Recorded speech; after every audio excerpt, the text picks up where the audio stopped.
Good morning, everybody. Welcome. Welcome. Thanks for joining me this wonderful morning. Cheers to you.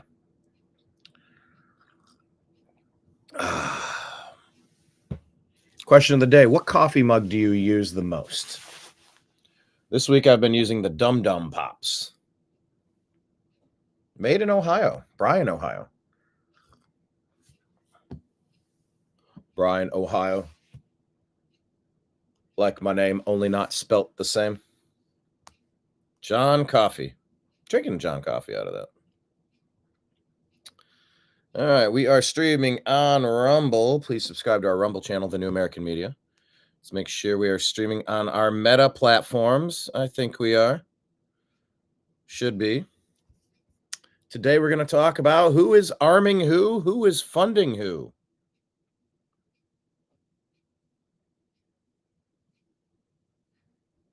Things are getting weird as you follow the money, isn't it? Is the Ukraine aid arming the Mexican drug cartels? Well, that would be unexpected, right? Yeah. Who would have seen that one coming? Well, a national media figure is saying just that thing. We're going to break down what he has to say, and we'll ask if you agree or disagree. Because that is the name of our other show, which we may or may not be doing at 3 o'clock today. See how it goes.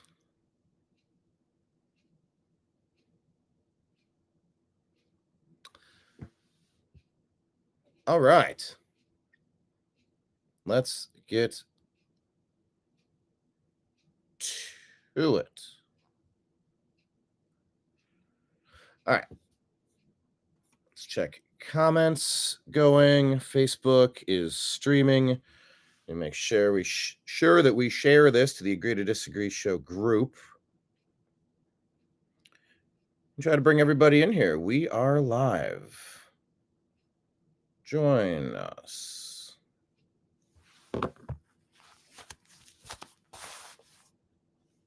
Okay. We're also going to ask, where's the name of today's show? Can't see it there. Sorry, it took a second to get things up and running today. Who's arming the Mexican drug cartel? Is the Ukrainian aid being stolen? Is it just being sold to the other bad guys? Is the U.S. funding our enemies at our own southern border? We've been funding the media that's been lying, trying to frame constitutionalists, libertarians, Republicans for God knows how many decades now.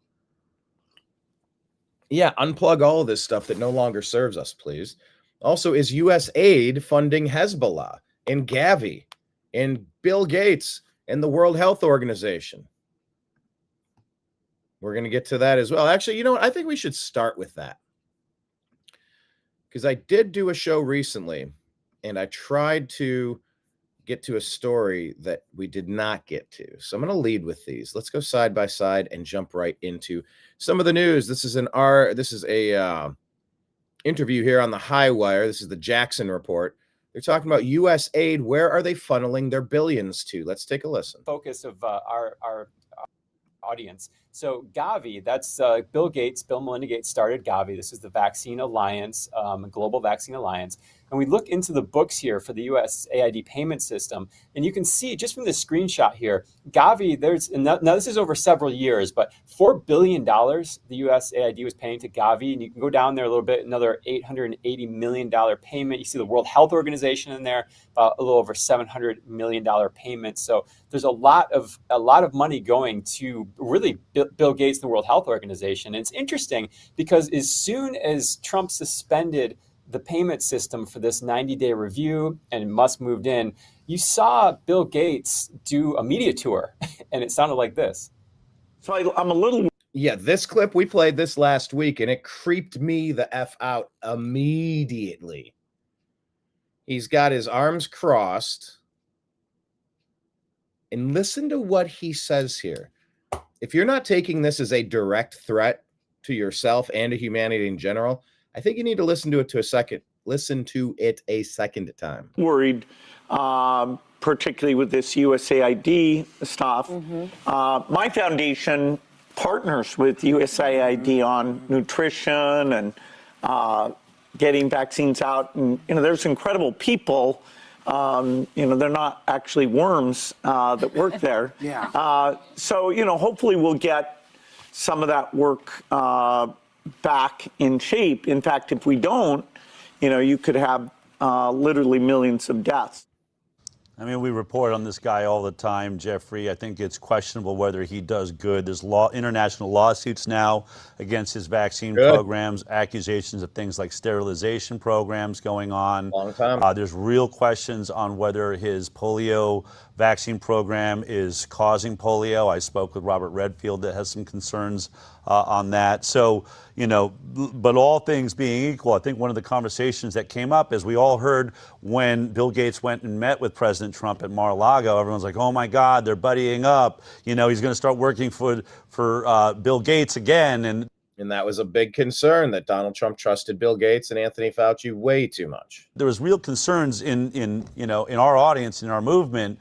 But I would say, if you're just going to read the tea leaves here, after those meetings, President Trump has pulled funding from WHO. He's just shut down USAID for a deep review, which you're about to get into, which clearly none of this works in Bill Gates's favor. So, yeah, Bill Gates has been used to running roughshod however he feels like for a very long time.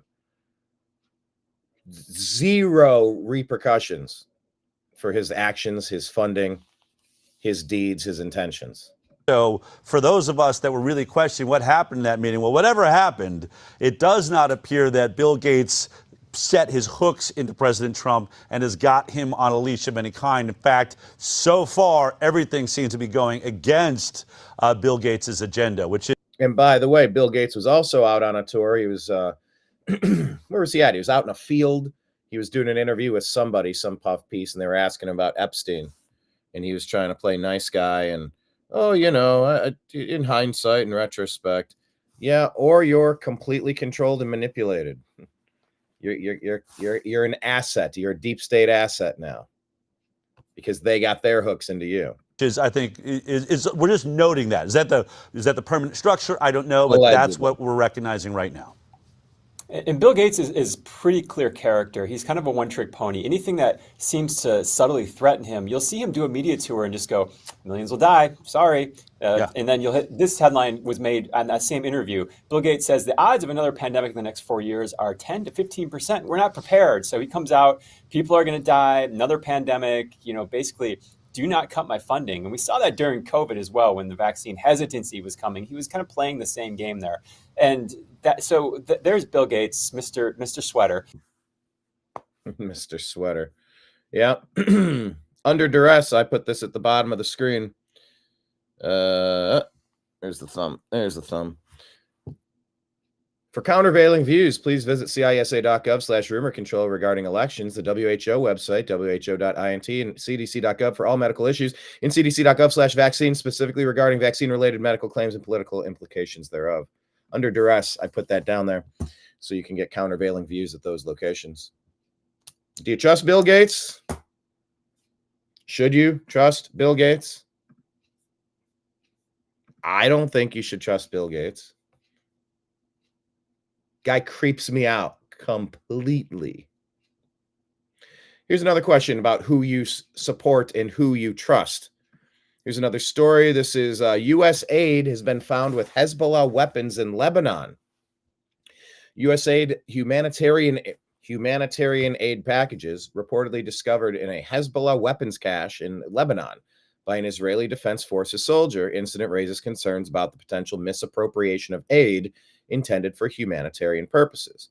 Verification by independent sources is necessary to confirm the claims and understand how these items might have ended up in such a setting.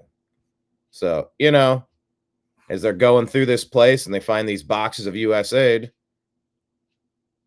all the other weapons and stuff, is USAID a organization that Americans can trust? Look, they've been funding the lying legacy media. They've been funding fake news.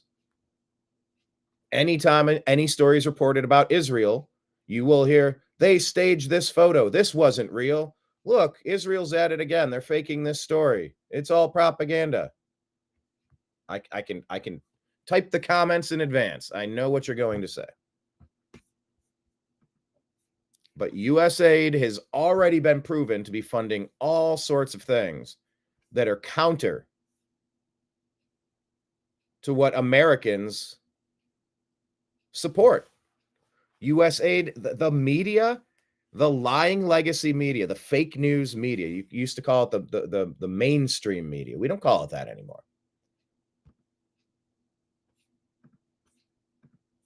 But USAID has essentially been a CIA cutout meant to go after Americans, normal Americans, common sense Americans, libertarians, constitutionalists, Republicans. They've been all Democrat deep state demons for a very long time. You've seen USAID as backdrops with terrorist video shoots. Now, of course, some of the sketchiest regions on the planet are going to have USAID all over just because. So I get it. It's not like just because you find a Keebler elf or a box of Post Kellogg's cereal or something. It's like, aha, Kellogg's is funding all these bad things. Like, no, it's just ubiquitous. That stuff's everywhere. And these things would be everywhere in war zones. But USAID, it was kind of like at the, I don't know if USAID was the group in Sound of Freedom. Actually, let me ask that. Was USAID the group in the movie Sound of Freedom?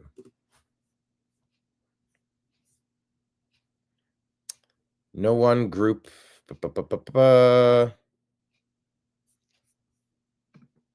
Couldn't find it. But they went and rescued children who were being abused by posing as aid workers. But they were really like special forces. I'm sure USAID might have a couple of good things that it does. But unfortunately, they're doing so many bad things, all of it has to be stopped. All of it. You want to rebrand it and you want to do it with some accountability, some track and trace. All right. That's something I could get down with. But just letting things continue unabated while these idiots have rang up $36 trillion in credit card debt, it's unsustainable. We can't go down this path anymore. All right, let's go down this path. If you're not following the New American Media on Instagram, please do so. What are all these organizations? I wonder if I can... Oh, I don't know. The Department of Defense and the IRS and Department of Education and this, that. Basically every department. This was shared from Ted Nugent. Or no, shared from Do Not Comply using a Ted Nugent song. And here's DOGE right here putting the plastic glove on. Is that Peter Griffin leaning over, ready for his colonoscopy? Says, line them all up. Every agency is getting a full colonoscopy, starting with USAID. And from there, it moves forward. I just can't believe it's taken this long. That it's taken this long to get here. How have we never done an audit? Are no adults in charge? When you are hemorrhaging money to $36 trillion in debt, really, it's a number that you can't really pay back. And who owes it? How many people ran up that tab? Who's supposed to pay for it? If you're out at a restaurant or a bar and someone or someone sitting at the bar runs up a tab, but it's not you, to what degree are you supposed to pay for that tab? It's not your tab. It's not my tab. Still, the establishment's like, 36 trillion, someone's got to pay it. Don't look at me. I would really appreciate it if you stop looking at me at this point. Ben and Candy Carson here. Painted Treasures by Chelsea shared this. The left and the media were silent as Joe Biden, or whoever was in charge, waged war on the American people. They are now outraged as their ivory tower, built on corruption and lies, is being exposed. Donald Trump isn't manufacturing a constitutional crisis. He's dismantling one. This is exactly what the American people voted for. Gateway Pundit reporting, Trump administration files emergency motion to vacate the Treasury's restraining order and asserts that no court can sever presidential supervision mandated by Article 2. They are trying to block access to the Treasury. Why in the world would you be trying to block access to the Treasury? Yet you're trying to stall so you can shred your records. He said, I wiped my servers? You mean like with a cloth? Remember when Hillary Clinton used bleach bit to scrub her devices so she couldn't get caught once she was caught? Never held accountable? I think they want a couple more minutes. Hold on, I'm almost done. Son, why is your door locked? Just a minute. What are you doing in there, buddy? Hold on, I'm just finishing something up. Yeah. I've heard it suggested that it might be a good time to send in the Marines and circle that Treasury building. Get everybody out, preserve and maintain everything as you find it. Go in with video cameras, keep those video cameras rolling, set it up, save all those devices, and then take them to a forensic lab. Don't give them time to shred the documents or wipe all their servers. You got to find out who's been spending this money on what. Because a lot of the people, for 12 of the last 16 years, it's been Barack Hussein Obama's cronies running all sorts of anti-American, anti-common sense policies throughout the world through the U.S. Treasury. They're literally stealing from you to ruin your way of life, and it needs to be exposed. Eric Daughtry here. Just in, Vice President J.D. Vance just issued a scathing new statement regarding activist judges hindering the Trump administration. Quote, if a judge tried to tell a general how to conduct a military operation, that would be illegal. If a judge tried to command the attorney general in how to use her discretion as a prosecutor, that's also illegal. Judges aren't allowed to control the executive's legitimate power, end quote. Julie Donuts here says that car payment you missed, that steak you had to put back, that $15 of gas you put in your car because that's all you had, the vacation you couldn't take, that school sport your child couldn't participate in, that heat that you turned down, that gift you wanted to buy your kids but couldn't, and on and on and on. They robbed us blind for decades. Any person alive who isn't outraged is beyond hope and is absolutely brain dead. And all of this debt creates inflation. And when you have inflation, you devalue the money. And when the money's devalued, it takes more dollars to buy the eggs at your grocery store, to pay your insurance policy, to cover the mortgage, all of it. By the way, why are we paying interest on mortgages? Who in the fork decided this is something we're going to allow? In the United States, why isn't there a program? Create a new cryptocurrency. Everybody who buys a home buys it in that cryptocurrency, and you hold that currency for 30 years. And every payment you make continues to make sure that currency is stable. You're kind of leaning on your neighbors, just like banks do. And the security is in the fact that the people who are buying these places, they intend to make their payments. Do you know how quickly? Actually, let me do the math here. This is going to be some choppy math, but let's do some rough math. Okay, let's see. If I got a mortgage payment and divided it, divided it by the monthly payment that I'm making.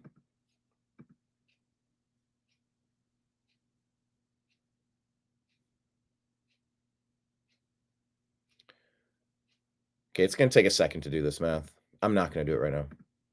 But if you look at your mortgage statement, let me just make this easy. In your first year of your mortgage payment, almost everything goes to interest. And over time, that chart ever so gradually rises to where you finally start paying off some of your principal balance. All of what you pay in the beginning is front-loaded interest. Who in the hell set this system up? If I make a payment, why can't I just spread this out over 3 easy payments of $19.95? Remember those old television commercials? For just 3 easy payments of $19.95, you too can own this thing. Why does a bank get rich? Why can't you just pay off your mortgage? The reason I stopped doing the math there is because, yes, they do work in property taxes and homeowners policy insurance. So I'd have to really think about it a little bit longer. But if you could actually just make a mortgage payment that pays the principal off, your home would be paid off super fast. Super fast. But if you're just making your minimum payment, you're 30 years, 35, 40 years, the traditional 30-year mortgage, wasting money. Oh, well, they have the capital to put up. Oh, the banks deserve all your money. No, they don't. No, they don't. No, they don't. You want to pay them a pittance. You want to tithe the bank for keeping your money safe and helping you make some fast transactions. All right. A percentage per process. All right. I get that there's a value to having that. But where's the value in paying 3 times more for your home, 4 times more for your home? Let me ask Grok. I don't like using Google anymore. I don't ever want to use Google anymore. On average, how much does a home mortgage cost once all the interest and principal are paid?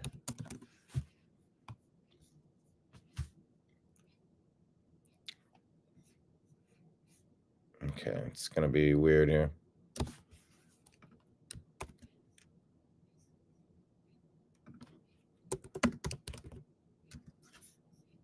I'll put in parentheses, how much money is pissed away on interest?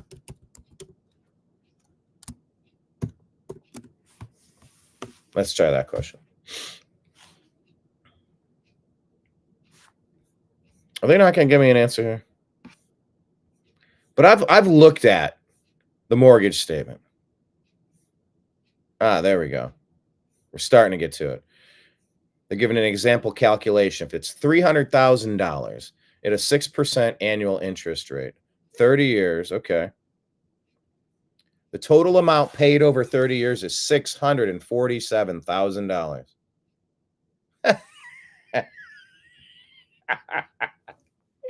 So $347,000 is pissed away on interest. That's hilarious. You spend more on interest than you do on the principal of your home. Why don't we develop a program where we don't pay interest? All of those resources could go into healthcare. It could go into savings. It could go into health and wellness. It could go toward everything. But we're paying double on our stuff just so a banker can steal our money. You buy a house from a person. No. You buy it from a bank. Well, we don't have to buy it from a bank. What if there was a U.S. fund or a cryptocurrency backed by all the land that's owned in the western states? Toss that up for collateral. And we don't have to pay interest. Aren't there some groups that don't pay interest? Anyway, a little bit of a sidebar, but I think it's an important sidebar. We need to rethink society and who controls us and who controls us with money and interest. Okay, this one is shared.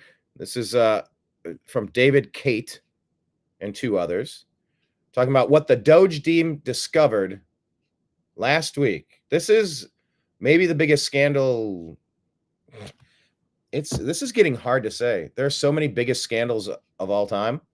This has got to be right up there. I thought that this was a conspiracy theory. FEMA sent $59 million just last week to luxury hotels in New York City to house illegal immigrants. I thought that Democrats, especially Harry Sisson, Dean, and Parker, kept telling us this entire time that it's a conspiracy theory. No federal taxpayers' money goes to house illegal immigrants. But what is this headline right here? New York City seeks another $1.1 billion for migrant housing costs after spending $1 billion of the New York City's taxpayer money on this. And some will say, well, this program was authorized by Congress when they signed 3,000 pages that they read in 24 hours, and it's not considered a violation of the law because it explicitly funded for this purpose. But the reality of it is that FEMA receives money in order to provide disaster relief. So when it diverts money to housing undocumented migrants without congressional approval, that is a direct violation of 31 U.S. Code 1341. And just a friendly reminder to Harry Sisson, Dean, and Parker, migrant costs $150 billion to taxpayers in 2023. So what, David? We have so much? No, we don't. Denver City Council had to cut $45 million from its budget, including $9 million from police department and $2.5 million from fire departments to pay an estimated $90 million just to house immigrants in their city. And look at New York City, same thing, $2.3 billion in costs for housing migrants in 2023 and 2024 alone. But I know you guys love paying taxes to the government and making sure that it goes to the most inefficient things possible, which is why you guys hate DOGE. Wait. I thought that this... Yeah, we were told that was Garbaggio, right? That was incorrect. These were conspiracy theories. We were lied to.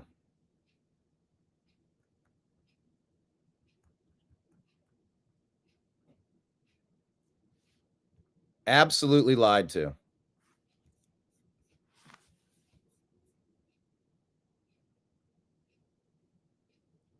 Americans in their time of need were ignored and deprioritized for non-Americans. I mean, that level of treachery, if that's not treason, I don't know what is. That money is specifically set aside to go help when things like hurricanes or wildfires or rapid floods or earthquakes. FEMA is for federal emergency management, not for illegal alien invasions. That's just pure treason. To steal that money to give it to non-Americans, it's unforgivable. And it is the Obama doctrine. Yes, Obama ran Biden's third term that he stole from Trump. Yeah. We have got to get our hands on this. And all you had to do was follow the money. Speaking of following the money, here's Joe Rogan talking about Bernie Sanders. I believe Joe was previously a Bernie supporter. He bought into the lies, but now he's kind of seeing it. Amazing to watch all these left-wing people suddenly. Bernie Sanders making a post about how Donald Trump is trying to silence independent media was the wildest fucking gaslighting I think I've ever seen from a politician. Independent media? You mean fucking CBS? You mean CBS that edited that Kamala Harris interview to make it look like she had a really good point? 100%. And then I don't know if you caught Alex Soros reposting this claim that basically you have an unelected cabal wielding power. I mean, that's you. Yeah, that's you, Alex. That's your dad. This is crazy. Yeah, no, it's a very, very strange historical moment. Also, it's like you haven't addressed any of the exposed corruption. All you're talking about is the horrors of dismantling this amazing organization. What about all the shit that they've uncovered? There's not even a counter argument. Like, no, we need to fund gender fluid dance in fucking Turkey. like, what are you talking about? We need $200 million for Starbucks Keurig cups. What? It's amazing to watch all these left-wing people. Agreed. Everything's about DOGE because it's tracking down where's the money. Follow the money. Well, DOGE is a special Marjorie Taylor Greene. department and has broad overreaching authority. And so what they're doing is they're going in each department and they're analyzing the payment systems. For example, payment systems within USAID. They're going to be analyzing payment systems in the Department of Education, and they're looking at where do the checks go. Follow the money. That's the most important thing that we can do to realize where money is being wasted, where there's fraud, and where there's actually abuse of power. And that is exactly what DOGE is doing. It is uncovering all of that. And that means that secretaries of departments, for example, Secretary of Education, Secretary of Commerce, Secretary of the Treasury, they can make changes within their departments on where money is being spent. But it's also very important for Congress to make those changes. The House holds the checkbook, and we have to do a budget reconciliation. We have to put together a budget. And so we have to put into place the basically the recommendations and the changes that Elon Musk and his very smart team of young men on DOGE are actually are suggesting. But we can do that through the DOGE committee. That's what my committee is going to do, is we're also going to be using this very important, powerful oversight subcommittee to highlight intensely, with full transparency for the American people, exactly what Elon Musk and DOGE is finding. And then we're going to be bringing forward the legislative changes, bills that need to be passed, and suggestions that need to be made through appropriations in our budget committee. This is how you make real change, as everyone working together and aligned on this important project that can transform basically the future of America for generations and generations to come. Debt is going to kill us, but if we dig our way out, we're all going to be okay. Well, DOGE. Got to dig our way out. Got to unplug the deep state. That's what I just typed as a comment there. I wouldn't even mind the deep state if they liked us, if they worked for us. They don't. They don't like us. They don't work for us. They don't do good things. DOGE is hold on. They don't like us. They don't do good things. They don't work for us. They're counterproductive to what we want as Americans. If the deep state were just doing their job, handling foreign affairs, and yeah, they meddle a little bit, but what do we, maybe not start foreign wars and don't do this and whatever, but you got your plans and you run a couple things, that's fine.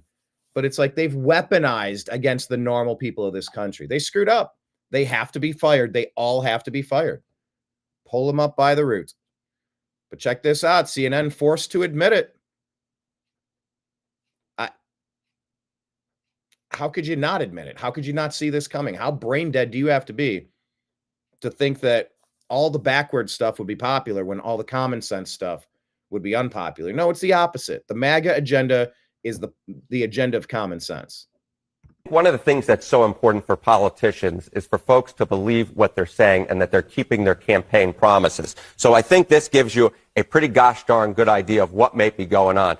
Trump's doing what he promised to do. You go back to April of 2017, it was just 46% of all Americans who said that Trump was doing what he promised to do. Compare that now to February of 2025. There was a good show that was on during the 1990s called A Different World. That is what's going on right now. We're living in a different world. 70% of Americans say Trump is doing what he promised to do. Again, compare that to April of 2017 when it's just 46%, when Americans are 24 points more likely to say that you're doing what you promised to do. It's no wonder that your net approval rating is much more likely to be on the positive side of the ledger than on the negative side. And so far, what we're seeing, again, is Americans, 21 days so far versus just 11 days during his entire first term, that Trump has a positive net approval rating. Quite a different world. I think quite a different world, and it's partially because the spell of the lying legacy media has been broken. Once again, this is the difference between when they showed President Trump and when they showed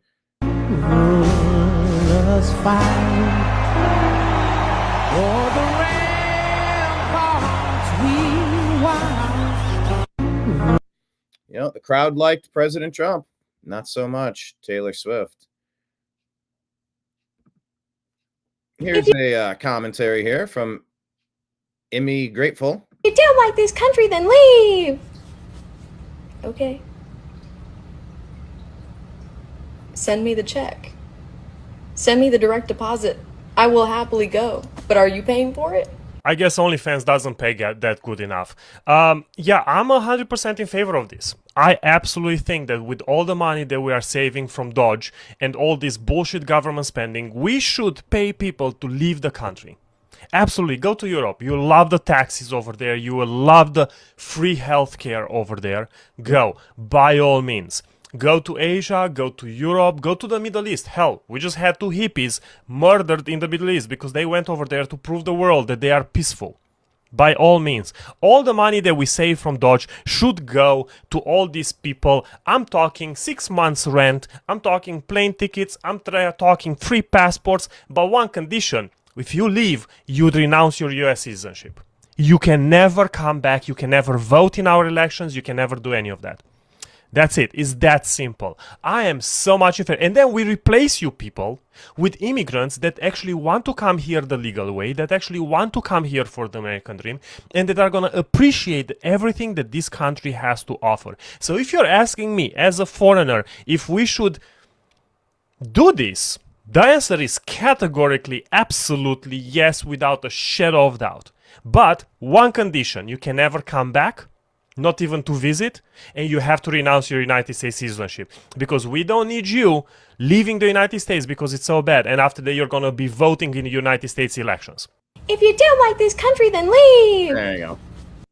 You don't really, if you like America, that's cool. Remember when they told us that the gays would be in conversion therapy camps as soon as Trump got elected? Remember when they told us Joe Biden was coherent and that Kamala Harris was the best person for the job simply because she was black and a woman? And she's not even really black. Remember when they lied to you about the Hunter Biden laptop and then hid the evidence from you on social media? Remember when you were scared to be called a racist for not putting up a black square on Instagram? Remember when they told us the puberty blockers were safe and effective? Do y'all remember when they lied about the economy being great? And then when it was disproven, they lied to us and told us that inflation was a good thing? Remember when they lied about the economy doing great, and then when it was disproven, they tried to tell us that inflation was a good thing? Remember when they told us that social media sites were not actively discriminating against more conservative voices? Remember when they championed all sorts of diversity, gender, skin color, sexual orientation, but not diversity of thought? Remember when they told us that the border wall was racist? The first thing them suckers did was put a border wall around the White House. Well, I am glad that you remember. And try to do a little bit more research outside of the fact checking. You know what? You remember. You remember, you ragged and you. Just make sure you never forget. Remember when they told us that... Remember all those lies that they gave you?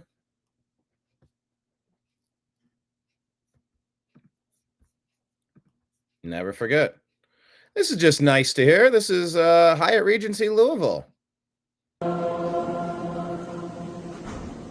This is better than the one at the Super Bowl.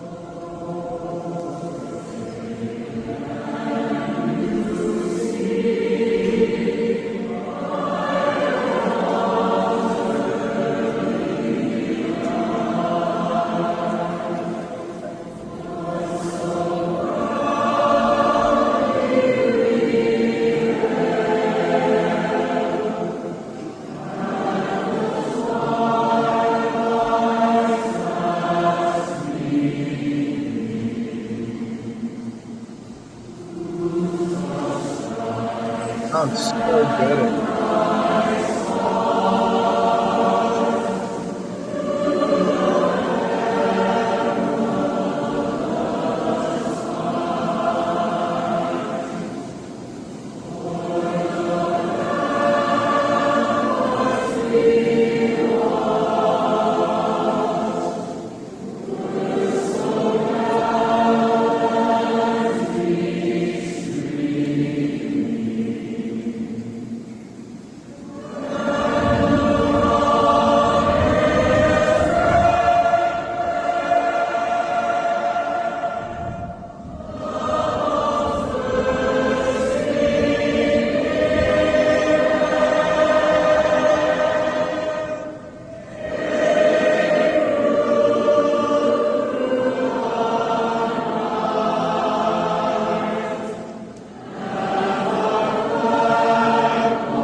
That's awesome.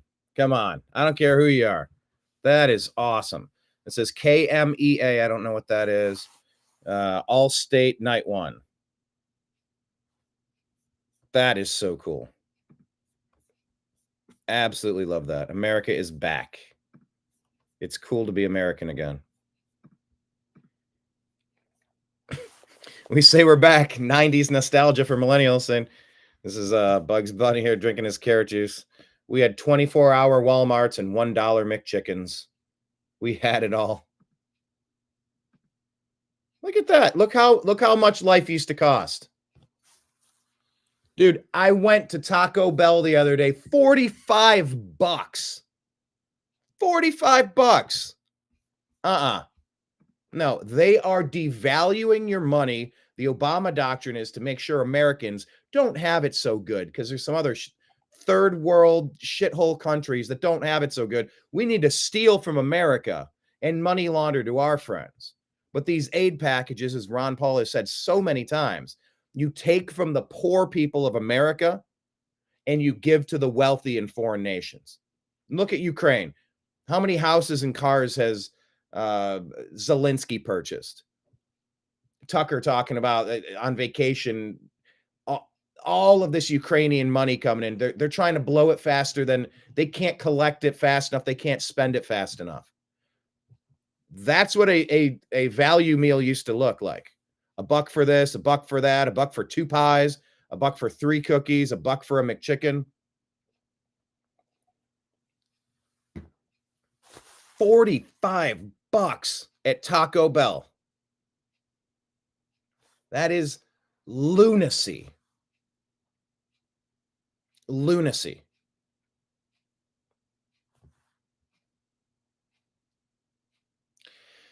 We need to stop the inflation that's been destroying the purchase power of our dollar.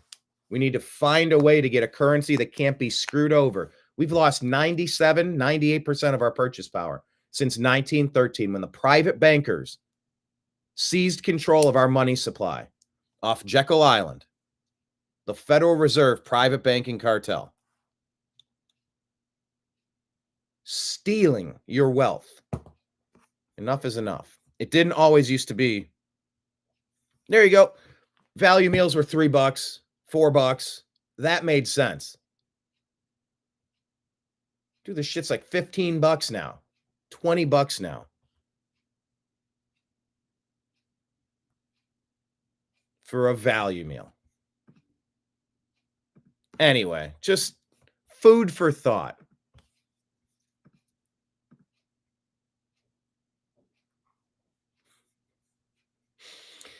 Shared from Lady with the Brain. Allie says, Instagram right now is just a million stories of this should terrify you, next to pictures of things that I voted for. Yeah, pretty much. This is an interesting twist. Okay, hold on. I got to scroll to the one I tried to show you. This is from Official Sad Beige. You can throw the switch at any time. This classic one where there's 5 people down here, and what is there, 1 or 2 people up here? You can throw the switch at any time to avoid running over people, but then you won't be able to use the threat of the trolley to fundraise anymore, Democrat Party.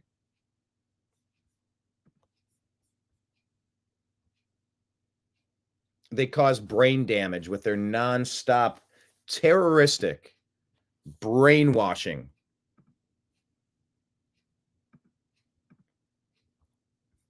Once again, this is Elon just saying the DOGE team just discovered FEMA sent $59 million last week to luxury hotels in New York to house illegal migrants.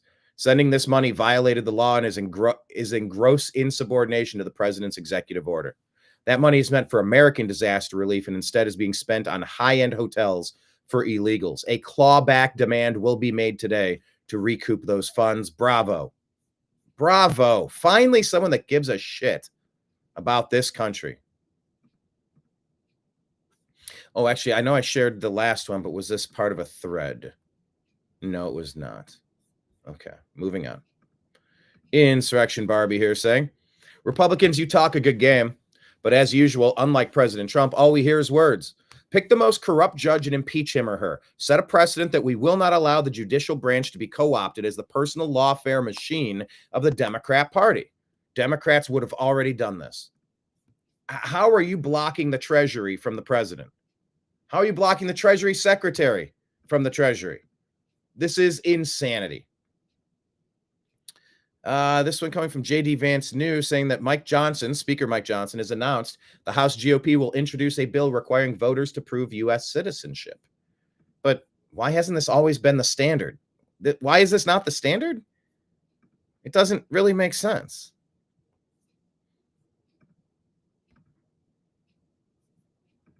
I guess this is a good thread. I'll show you some of this. Laura Matsui says, this is the best time to be here alive on Earth. We are making history. Long after we are gone, people will look back on these times as a pivotal moment in our history. Our souls decided to be here. We all play a part. Many of us were prepared. Many of us were being prepared all of our lives for this moment, and we didn't even know it. We are made for these times. And that is a real comforting thought. People who are awake are helping those throwing up. Systems collapsing. Oh no, hooray, the system's collapsing. Every transformation demands as its precondition the ending of a world, the collapse of an old philosophy of life. Carl Jung. When they keep trying to distract you with psyops, but you've learned to notice where they're coming from. Yeah, we know where your psyops are coming from. Now we're just watching you, the creator of said psyops. J.R.R. Tolkien says even the smallest person can change the course of the future. If anyone is upset that government employees are getting fired en masse, just tell them that they were unvaccinated. Yeah, they had no problem with that. A speaker of truth has no friends. Don't be a coward. Speak up. Alienate yourself. Make it awkward. 2020-21 rocked because being able to read and exercise critical thinking meant you lost your job and most of your friends.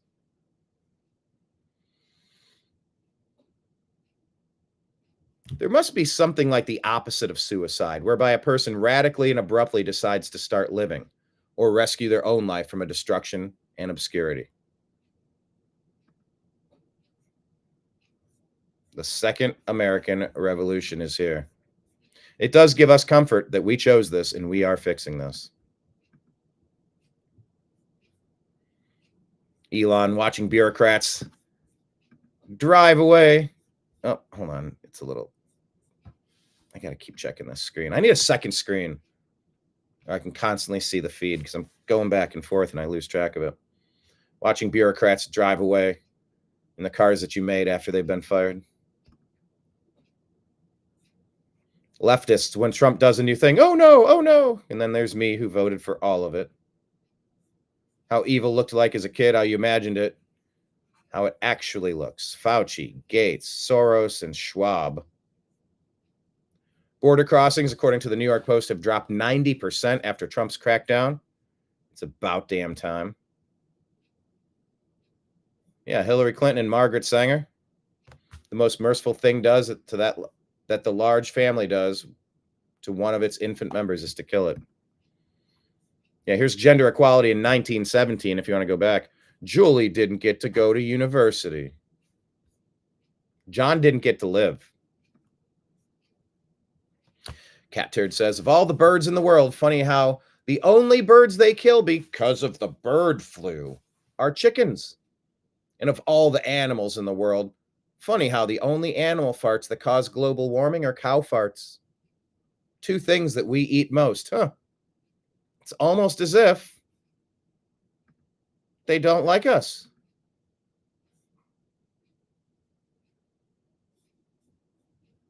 No one loves Mexico like the people who refuse to live there. And just like that, our tinfoil hats turned into crowns of knowledge. Here's a good conversation on Joe Rogan about USAID. Scrolling, what is this lady's name? Not seeing it, but It's a good conversation here. What I worry about is how much this is where I get mad at the media for presenting this like, this is Hitler. We're having it notched up to 11 for the past 8 years. And now you've got this, because he was put in, it's almost like that energy has been transferred to Elon now. Because now, did you see the Elon protests? They're protesting Elon. They're literally standing out there with signs that say, arrest Elon Musk. Listen, I guarantee it's organized. I guarantee it's organized by the same people that are going to lose a shitload of money based on all these discoveries at DOGE. There's no way they're not. If you look at what DOGE is uncovering, what they're uncovering with this USAID stuff, a lot of that stuff was organizing through NGOs protests. They organized the attempt at getting Trump impeached. I thought you were going to say killed. They organized the impeachment. That's come out. They also USAID spent $50 million on the lab that invented coronavirus. Right. Yeah, there's a lot of money involved in this not working. And when you have a lot of money involved, you're going to have organized protest. When you see protests, we all want to think protests like the 1960s. Yeah, fight the war, man. It's like organic, like peace, love, and hippie shit. But that's not what this is. What this is organized, funded protests where someone is spending a lot of money and they're mobilizing other NGOs. They're using their access to these mailing lists and all these different things. They're putting these things together. Yeah, but do you think that the average liberal person, do you think that they're going to wake up and come around? Or do you think that they're going to be in like agony for 4 years and be... What if it works? Like, what if the world gets safer, the country gets safer, the economy improves, and they don't attack civil rights, women's rights, gay rights, all these things that everybody's worried about. And then at the end of it, you realize like, hey, maybe I was wrong. I mean, that's my question though. Are they capable of that kind of self-reflection? Well, we're saying they as if it's like one different, like one kind of person. No, I mean... There's so many different people in they. Agreed. I mean, when I say they, I mean people who have bought into the idea that this person is going to make everything worse and we're going to slip into a fascist technocracy. Some of them. Some of them are going to slip right into it. Some of them are going to wake up and come around. You know, it's a test. It's a test of character. It's a test of objectivity. It's a test of introspection. There's a lot of things that are going to happen where people are going to have to wonder, like, what was I rooting for? When I was rooting for this progressive liberal government, what was I actually rooting for? Was I rooting for warmongers who were making insane amounts of profit by funding overseas wars? Yeah. What was I rooting for? Was I rooting for a basic theft of our tax dollars that's gone to all these like completely useless endeavors that were only set up as ways to pilfer money? Or the fall of America. Yeah. You know, this is a weird thing to like hate your own country so much that you want it to fall, or the dismantling of the kind of West as we know it. Yeah. You know, I think there is a feeling that Elon might have saved the West. Yeah. I feel like at least he's trying to. Elon's involvement cannot be understated. Would Trump have won without him? Maybe. Would we have had the successes we've seen in the last couple of weeks without Elon? No way. No way. The DOGE stuff is more important than just naming the Gulf of America. Which, by the way, I'm super curious to dig in a little deeper and find out if that was because offshore drilling in the Gulf of Mexico was prohibited. So if you name it the Gulf of America, you can do whatever you want. I keep hearing that. I don't know if that has any validity to it, veracity to it, but it's interesting. Elon's work with DOGE, I mean, he's just getting started, by the way. He's just getting started. There's so much more that's been uncovered in Medicare, Medicaid, the Pentagon. You can't even fathom how much $1 trillion is, to let alone to know. $36 trillion are on some credit card that some other person rang up, and someone is going to look in your direction and go, hey, buddy, can you pay that tab? Pay what tab, buddy? I ain't your buddy, pal. I ain't your pal guy. I ain't your guy, buddy. Don't look at us. We didn't do it. Yeah, well, people that look like you did it. Don't give a shit. That ain't me. Go to a bar and try to pay for someone else's tab because someone else, there's another guy that walked in here and he ran up a tab, so you got to pay it. No, I don't. If they've over leveraged themselves thinking that they were going to get things from a broke person, from a bankrupt society, that's on them for taking out that bet. That's a bet that they took. This is all really weird. And the more layers of the onion that you peel back, the weirder it gets and the more your eyes start to water. But yeah, Elon's involvement cannot be understated. He's an unappointed oligarch. No. He was on the campaign trail. We knew we were voting for Trump and Elon. We know that. And Elon's like, I think we could find some fraud if we got into the payment systems. I think we could eliminate the debt. We could reduce the government spending, like I did at Twitter. When I bought Twitter, fired mostly everybody, and now we're running lean and developing lots of things. And he's crushing it, and I love it. I don't fully trust anybody, but I do fully love stopping all this waste, fraud, and abuse. And God, these last 3 weeks have been glorious to just expose how in the world are people supporting this backward Democrat Party? Oh, it's all been faked. It's all been AstroTurf. They've stolen our tax dollars to fund these goofballs. Got it now. I think he did, but just by buying X. But isn't it funny that he got forced into it? I think there's like something kind of ironic. Funny because he was trying to get it at a lower price because he knew that they were bullshitting about the amount of bots. Well, and then they came out yesterday and now it was a lot of bots and he did pay too much for it. But in the end, did he pay too much for it? He wanted to develop an everything app. So why not just buy the app that's got everything set up the closest to it already and then tweak it and start messing with it? It's kind of brilliant. No need to build a better mousetrap. Buy the mousetrap factory and then start tweaking. Oh, it's profitable.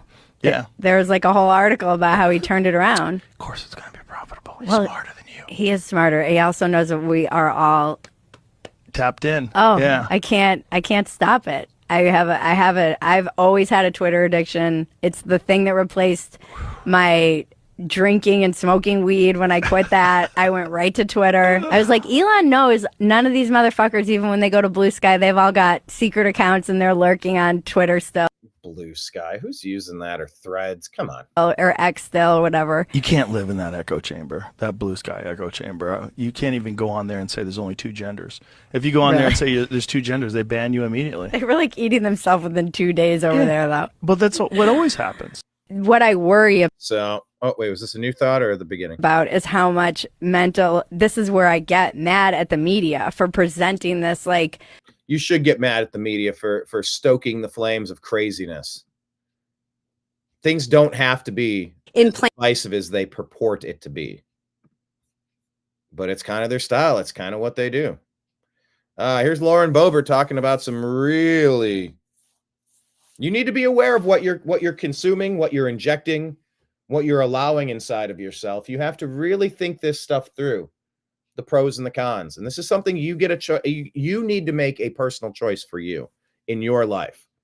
There should never be a one-size-fits-all mandate from government, from medicine, academia, the media. Never again. What we saw in 2019, 2020 was just demonic. Never again. Lauren Boebert asking some interesting questions here. Plant aborted baby parts into lab animals. Have you heard of that sort of research? Yeah, we did an analysis a few years ago showing that over 90% of experiments with using human fetal tissue and putting them involved animals were funded by Fauci's NIAID. Do you know where they're getting the aborted human fetal tissue? A lot of it is happening at colleges and universities that have affiliated hospitals that perform that procedure. Madam Chair, I think we need to look into that as well. Implant aborted baby parts. So take a look at that. See what's going on. Kind of see what Fauci's NIAID is doing. Look at where this USAID money is going. Is this stuff that we support or is it not? Look at it all. By the way, I like this. The MAGA Minute. This is Press Secretary 101 right here. Exactly what you need to be doing. Highlight the wins of the week. Welcome to the MAGA Minute. It's been a huge week here at the White House, and let's go over the wins President Trump delivered on behalf of you, the American people. On immigration, illegal migrant encounters between the ports of entry are down nearly 87%. On the economy, President Trump laid out a plan to establish a sovereign wealth fund to better invest the more than $5 trillion in assets held by the United States. He also proposed tariffs on imports from Canada and Mexico and China, and those tariffs were swiftly paused after our allies agreed to step up and address these issues. We are streamlining USAID into the State Department. President Trump signed a historic executive order to ban men in women's sport. Lastly, President Trump is already making our military strong again. Army recruitment in the month of December, with the anticipation of President Trump's return to the Oval Office, hit a 15-year high. We'll see you for next week's MAGA Minute. Welcome to the MAGA. I like the MAGA Minute. That's for doggone sure. Lots of wins. Are we happy yet? Get a load of this. Are you happy that your training that your tax dollars are funding this stuff? David Harris Jr. put this out. Ranks enlisted an officer is an opportunity to have a difficult conversation when it comes to DEIA. There is an avatar, and behind that avatar there is a trained individual who is going to have the conversation. He or she will be able to either elevate the difficulty of the conversation or back down and understand. The time that we're living in is we have conversations that are difficult, specifically dealing with people or differences of opinions. It's important for us as individuals and leaders and service members to have these conversations and allow us to practice having these conversations that are often very difficult to have. This is for airmen, this is for guardians, this is for civilians of all ranks enlisted and officer. Is an opportunity to have a difficult conversation when it comes to DEIA. There is an avatar, and behind that avatar there is a trained individual who is going to have the conversation. He or she will be able to either elevate the difficulty of the conversation or back down and understand. The time that we're living in is we have guys. Through the it's called addition by subtraction. Getting rid of all of this Obama doctrine stuff is such a boon to our economy, to our country, to the morale of the nation, of the world. People are seeing America turn itself around, go, all right, well, maybe we can turn ourselves around. Unfortunately, USAID has been involved with promoting idiots like Bolsonaro, idiots like Lula over Bolsonaro, promoting all of these backward leaders that don't care about their sovereign nations and their citizens. So the tide has definitely turned, and America is leading the way. It's almost impossible to overstate just how important and crucial it's been to put America back on track. I think military recruitment has reached its highest level in 15 years in December, when it became obvious that Trump won in November. Nobody wanted to serve in that military. Oh, I want to go into a classroom and get brainwashed by weirdos. I'm good. No, I'm not doing that. I'm not signing up for that. Actually, I'd like to leave the military if you're going to be doing that to me. That's a different story than saying I'd like to be as toxic as possible. Let's not get it twisted. But if we're talking about the society that we're in, you need to listen to smarter voices who have better opinions than the idiots on CNN, MSNBC, or from the Democrat Party. For example, let's listen to Michael Schellenberger. Department of Governmental Efficiency, DOGE, Trump, and Musk have created an existential threat to the managerial grift of excess governmental spending. The counter-elite is determined to scale back the administrative state and the bloated class of experts, technocrats, administrators, and narrative enforcers it employs across the globe. In their resistance to reforms at USAID and other government agencies, the final lie of the managers is being widely exposed. Their expertise often accomplishes nothing at all. Instead, they use their power over the taxpayer's treasury not to solve society's problems with careful spending and planning, but to subsidize censors, lawyers, activists, academics, and journalists who then rationalize the continual expansion of the state control to fund an increasing number of professional jobs in response to the populist threat. The managerial elite in government and their professional allies in journalism, academia, and civil society double down on censorship, propaganda, and narrative control. We've been paying them to hate us. We've been paying them to destroy us and ruin us. That's the same thing. Patriotism, nationalism, and traditional beliefs, elites argued, were hateful, proto-fascistic, and in need of correction. Elites turned against the rules-based order they claimed to uphold, working to erode free speech, democracy, civil liberties in the name of preserving them. They started to openly demand and fund the censorship of conservative and other disfavored voices, particularly populist ones. Through their support for censorship and lawfare, government agencies and news media organizations discredited themselves and alienated former supporters of the establishment. By spreading misinformation for obviously political reasons, including to prop up Biden's presidency, the news media betrayed the trust of its readers and viewers. Their errors culminated in the cover-up of Joe Biden's cognitive decline and subsequent attempt to astroturf support for Kamala Harris. This misstep...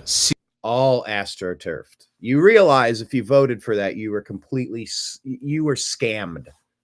You were totally scammed. Sealed the deal for Trump's election and his alliance with Elon Musk. It is thus fitting that the exact same percentage, 31%, of the public say that they approve of the Democrats and trust the mainstream news media. 31%. I think America is a 75-25 country, 70-30. You got some loud shriekers and you got people running their gaslight operations, their gaslight, astroturf, totally fraudulent ad campaigns, pushing weird stuff that the American people doesn't agree with. No, these aren't 51-49 elections. They never have been. Clean up the voter rolls, pass the SAVE Act. You might not see a Democrat win anything ever again. I don't think that anyone anywhere, okay, maybe there's a couple, but in general, I don't think anyone anywhere actually votes for this shit. I think the Democrat Party has become expert at figuring out how to harvest ballots, at how to produce ballots, at how they can deliver things that they call votes. Let's get rid of every single voting machine. It's not about one piece of software. It's not about machines in general. It's about the fact that this stuff is unreliable. We can't audit.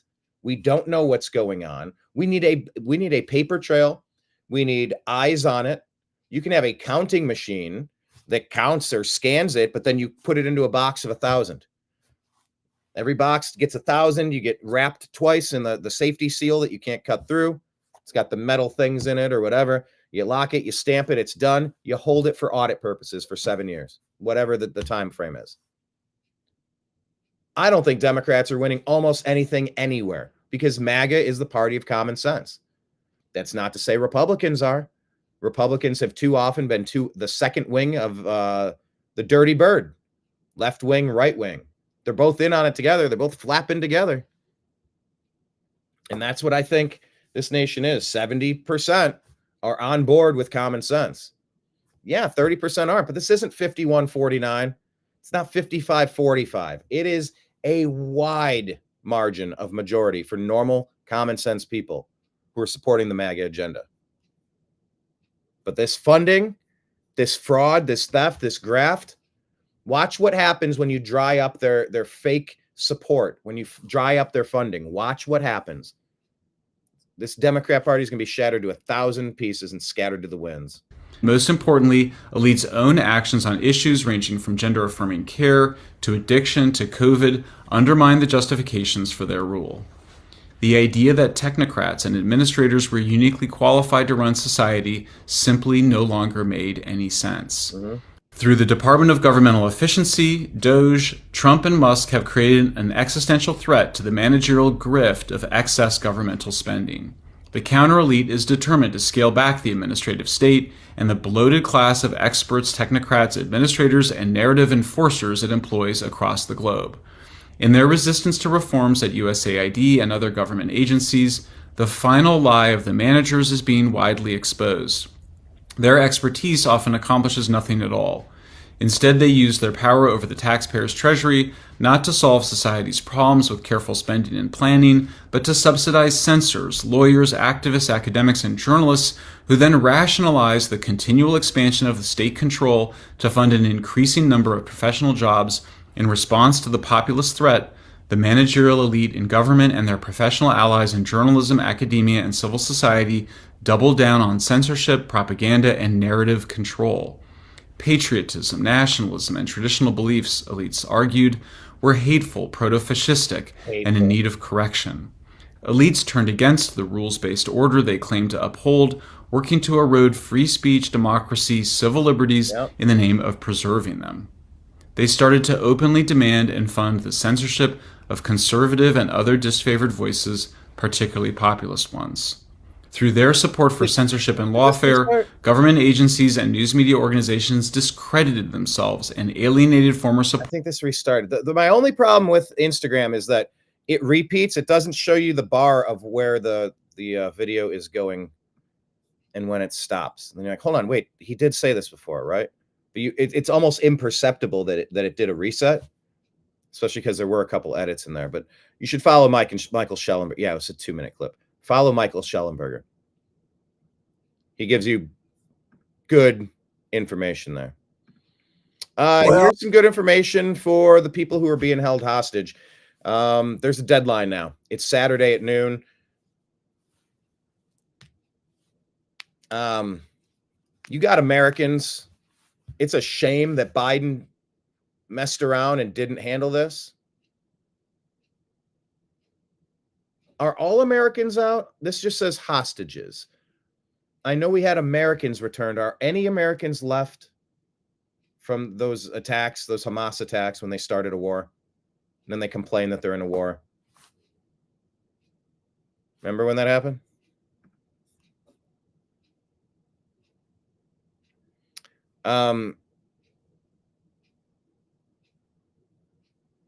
Yeah.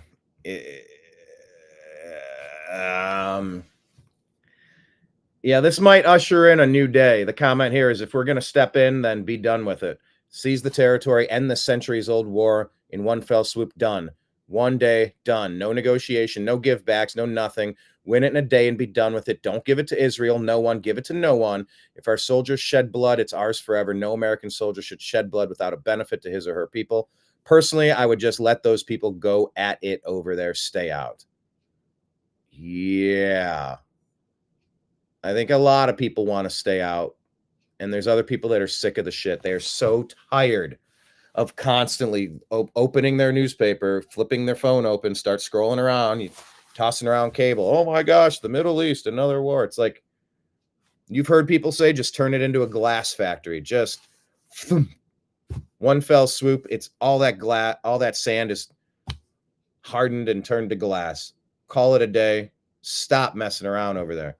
If they can't play nice in the sandbox, they both have to get out. I don't want to be Team America World Police. I don't want to do that. But here's what President Trump has to say. I would say this, and I'm going to let that because that's Israel's decision. But as far as I'm concerned, if all of the hostages aren't returned by Saturday at 12 o'clock, I think it's an appropriate time. I would say cancel it and all bets are off and let hell break out. I'd say they ought to be returned by 12 o'clock on Saturday, and if they're not returned, all of them, not in drips and drabs, not 2 and 1. And that's what they're doing. They're trying to drag it out, drag it out, drag it out, drag it out. It's like the only thing they have for negotiating power is to keep hostages. Well, there's an age-old adage that you don't negotiate with terrorists. The bullies in the schoolyard know one thing, and that's power. Yeah, but Israel are the bullies. They're the ones who are the bullies. I know. I hate this issue. I hate this topic. I hate this blood feud that's been going on forever. I hate everything about it. But if there is a single American over there, I want the full force of the military to go get that person out. You don't negotiate with the people that have been torturing your people. You go get them. Ugh. I hate everything about this. 1 and 3 and 4 and 2. Saturday at 12 o'clock. And after that, I would say all hell is going to break out. Well, I would say this. So keep your eyes peeled. He's now set a deadline. Will he follow through? Perhaps. And it's all here's Joe Rogan talking about the left and how they lost support. all coming from the left, which growing up as a person who was in the left my whole life, it doesn't make any fucking sense. Same. I mean, I was on the left until like 3 years ago. Like, I mean, you know, it's not the left anymore. It's not the left anymore. Yeah. It's just like, I think we obviously want. I mean, I believe like we want freedom. Like we want to maximize personal liberty. I think we want to be kind to people. You know, we want to have empathy, but it's very important to have personal freedom and a merit-based society. And the left wants to oppress your freedoms, especially freedom of speech, and they want to have a non-merit-based society, you know, with race-based and sex-based preferences. And it's like, well, wait a second. No, we just want people to succeed based on their skills and their hard work. And if they don't want people to express themselves about particular issues, then they're not doing the will of the people. And if they're trying to suppress people's ability to communicate, they're only doing that because they want to do things that people don't want them to do. Yes. And they want to silence opposition. And it's all coming from the left, which growing up as a person who was in the left my whole life, it doesn't make any fucking sense. Same. I mean, I was on the left and did the restart thing. Yeah, Eli, you guys pushed the smart people away from your group. You pushed the smart people away. It's your own damn fault. You deserve to be destroyed because of the monster you've allowed Barack Hussein Obama to create. His Obama doctrine has ruined your party. Forever blame him as the reason why. Blame Barack Hussein Obama. That's not to say we haven't had problems with Republicans and Democrats since the beginning of time. But some of those were just simple policy issues. Should the tax rate be 17%? Should it be 14%? Should we invest in this or invest in that? It was all kind of whatever. The Obama doctrine was, I want to do all the craziest, most, we are 5 days away from fundamentally transforming the United States of America. Radically, fundamentally transforming the United States. And that's been rejected. I think the DOGE will actually expand into states. It has to. It has to. I think it's a necessity. Interesting. I think it has to and must expand to each of the 50 states. And that doesn't mean the methods in each of the 50 states are the same as the methods of the federal government, because it's a different problem to solve. But I do think that each of the 50 states taking a long, hard look at waste, fraud, abuse, of how those state dollars are spent. In some ways, the capture of state governments is even worse than the capture of the federal government. I did think about And by the way, you see that Vivek is trying to maybe run for Ohio, governor of Ohio. He's a Cincinnati guy. Him and J.D. Vance are both Ohio guys. But yeah, talking about the states now, he's kind of redirecting these thoughts nationally down to the state level. But hey, listen to this thought. This makes a lot of sense, and he's right. cronyism in the state government administration. It's, in some cases, even worse than you'd imagine at the federal level. And so I do think that bringing the essence of restoring 3 branches of government rather than 4, the mission of reducing waste, fraud, abuse, the mission of cutting red tape and overregulation, that project is not done when it's done at the federal level. That's just the beginning. That's the end of the beginning. And I think you want to get to the beginning of the end. That's when you actually start doing it at the state level. Do you think the DOGE will actually expand it? So there you go. The state level is where you're going to... This is so great. This is so overdue. God, it's overdue. Communism Survivor putting this out, yes. Showing Benny Johnson. Elon and DOGE gained access to FEMA. 59 million housing illegal alien invaders in New York hotels. Yes, we covered that. The clawback. Nick Sortor saying they told us FEMA had no money for Americans in Maui. No money for Americans in East Palestine, Ohio. Oh. There's no money in the Americas for Western North Carolina. But FEMA had an extra $1 billion to spend on illegals. This is criminal. This is treason. Buzz Patterson, this is the hotel that FEMA dumped millions into for illegal aliens. As a Delta pilot, I stayed at the Roosevelt hundreds of times on layovers. Your money went to housing illegals for this now Pakistani-owned property. Thank you, DOGE, for the heads up. Matt Van Swole, don't ever forget the FEMA kicked entire families out of their hotels and into the ice and snow of Western North Carolina, while giving $59 million to let illegal immigrants live in luxury hotels in New York City. And then they lied to us about it. It's just categorically false. No, Biden did not take FEMA relief money to use on migrants. So FEMA regional administrators have been meeting with city officials on site to coordinate available federal support from FEMA and other federal agencies. Funding is also available through FEMA's emergency food and shelter program to eligible local governments and non-for-profit organizations upon request to support humanitarian relief for migrants.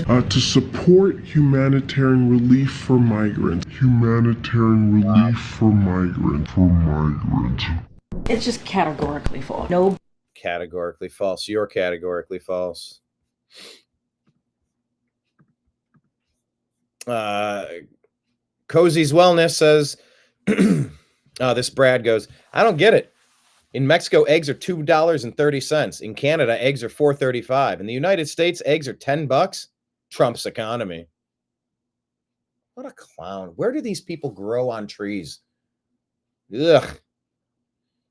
Cozy's Wellness says, that's due to the killing of over 13 million chickens in the name of the fake bird flu narrative. This has nothing to do with Trump. Bravo. Unreal. This is according to the Real Estate of America. They're saying that the FBI has just found over 2,400 secret JFK assassination records never provided to the Warren Commission. Is this for real? Can't verify this, but they're saying FBI uncovered thousands of records connected to the assassination of former President John F. Kennedy as a result of the President Donald Trump's executive order to release the files. Okay, Axios first reported that the FBI released 2,400 records tied to the November 20. Axios first reported that the FBI released 2,400 records tied to the November 22, 1963 assassination of Kennedy, which were not provided to the board that reviewed and disclosed the files. When the Office of the Director of National Intelligence, ODNI, submitted its plan to release the JFK files, it reportedly disclosed the existence of these records. Just found. So, can we trust these new files? I don't know. That's going to be my concern. Are they going to try to point away from the people that really did this? I don't know. Hello. USAID. Here's a masked USAID affiliated NGO technical specialist revealing that the State Department is behind the questionable spending programs. Here's Allison. What's her last name? Something. It just says Allison in the know. She used to be on something else. One America News or something? No, she's doing another thing. Okay. This is Allison Steinberg here with Lindell TV. Allison Steinberg. Is that who that is? Lindell TV. I am in Washington, D.C. at the USAID headquarters here. As you can see, there are many employees that have showed up for work today. This is after receiving an email allegedly just after midnight that informed everyone they did need to come back to work this morning, Monday. This, of course, comes after a federal judge blocked the Trump administration from shutting down the agency entirely. So now we have all of these workers that are showing up this morning, and they say they're sort of unclear on what exactly is going on. Employees are reportedly psychologically frightened of Musk targeting and doxing private info. You should be frightened of the exposing of where every penny has been going. And when those pennies make no sense, that they're going to stop immediately. How about that? You should be afraid of the fact that your job might not need to exist and might be actively subverting the will of the American people. That's what you should be worried about. Musk's so-called targeting of them, and they're citing concerns over Musk having all of their personal information, everything from their address to their spending history to where they have lived. So many of them are here upset over the current orders. You going into work today? Yeah, we're going to see what we can get done to protect the youth and health of the environment. I'm a technical specialist for an organization that implements USAID programs. What has been some of the inside chatter of what you heard from people that work for the agency? What are they feeling, thinking right now? I mean, of course, it's a really scary situation. And, you know, it's completely lawless that Elon Musk and his band of completely unvetted engineers are targeting USAID and trying to really take down the agency. And they've been very publicly crowing about it, the attempt to feed USAID into the wood chipper. No, thank you. USAID makes America stronger, safer, and more prosperous. Yes. Even with all of the millions of dollars going out to insane things like DEI training. Every single dollar has oversight by Congress and by the White House and is done at their pleasure. Wow. These people are there. She's just lying. That masked lady. Why is she wearing a mask? Anyway, God, masks. No, it's not at the pleasure. The pleasure is to stop it all. She's lying. Do you think we need DEI training and LGBT schooling? Why are you guys still wearing masks? Isn't the pandemic over? Aren't you guys vaccinated? Do you still need a mask if you're like triple boosted? I guess so. So do you think there's any... So you can watch the rest of the clip if you would like. Moving on. This is from Leading Report. Zelensky claims that the Ukrainian people oppose holding elections and prefer that he remains in power. Bart Simpson. What an odd thing to say. Shared from Being Libertarian. No. Zelensky's acting like a dictator. This has happened from Benny Johnson. He likes it. There it is. Pursuant to the authority of the Secretary of Defense, Title 10, United States Code, Section 113, I direct the Army to change the name of Fort Liberty, North Carolina to Fort Bragg, North Carolina. That's right. Bragg is back. So I guess Bragg was the name of a Confederate who fought on the other side in the war. And so Biden wanted it changed, so they changed it. And they changed it back.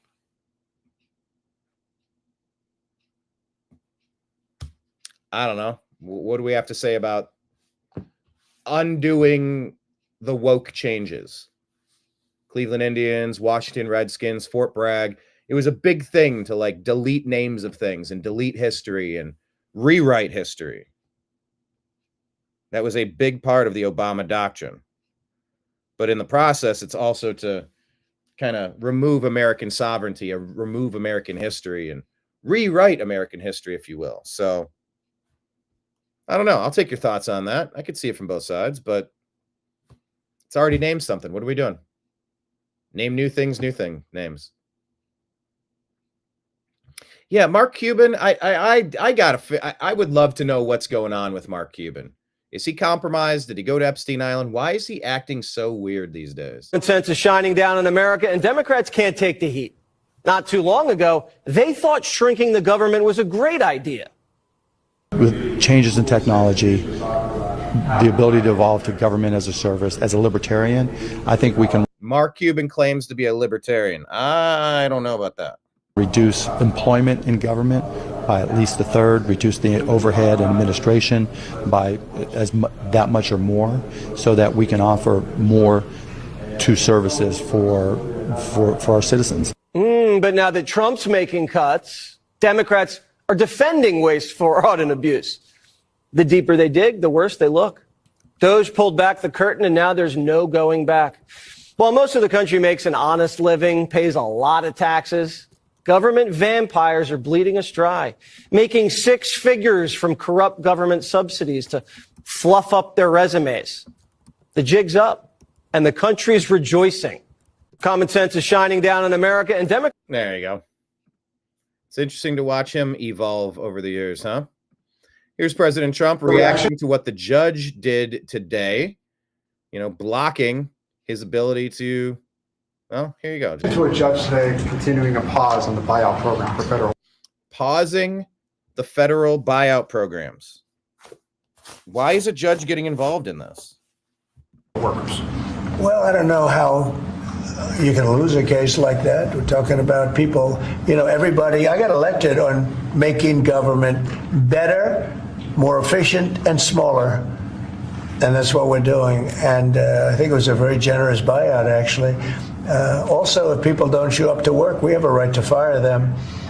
And they have an option. They can show up to work or not. If they don't want to show up to work, then let them work. Because then the next step is, have you worked before? Have you worked during this time that you're supposed to be working? You'll find many of those people, in my opinion, have had other jobs, even though they're collecting money from the federal government. Many have had, in my opinion, other jobs. And if they did, that's a big problem. If the buyouts are blocked in court, will you instead pursue layoffs in federal departments? Well, I don't know how they can do. This is free will. This is a buyout where people, they were offered a good deal. Many people have taken that, as you know. But, many of those people, and we talk about reporting to work, right? I happen to be a believer that you have to go to work. I don't think you can work from a home.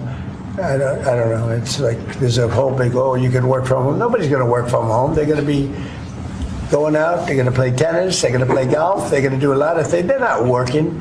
It's a rare. I don't know. I disagree. With that. And I get where Trump is coming from. I get where Elon is coming from.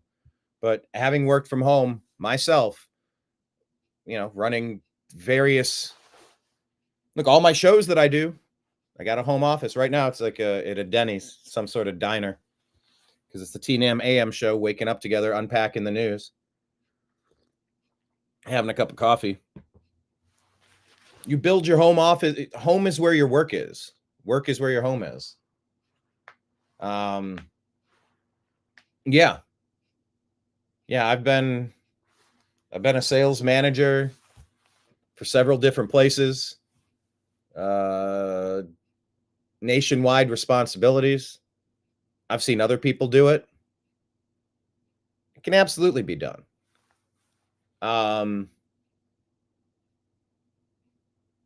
So I'm not totally against this work from home thing. I don't think it works in every scenario, but every time I remember a previous place that I used to go into the office, and I was advocating work from home. This was prior to the pandemic.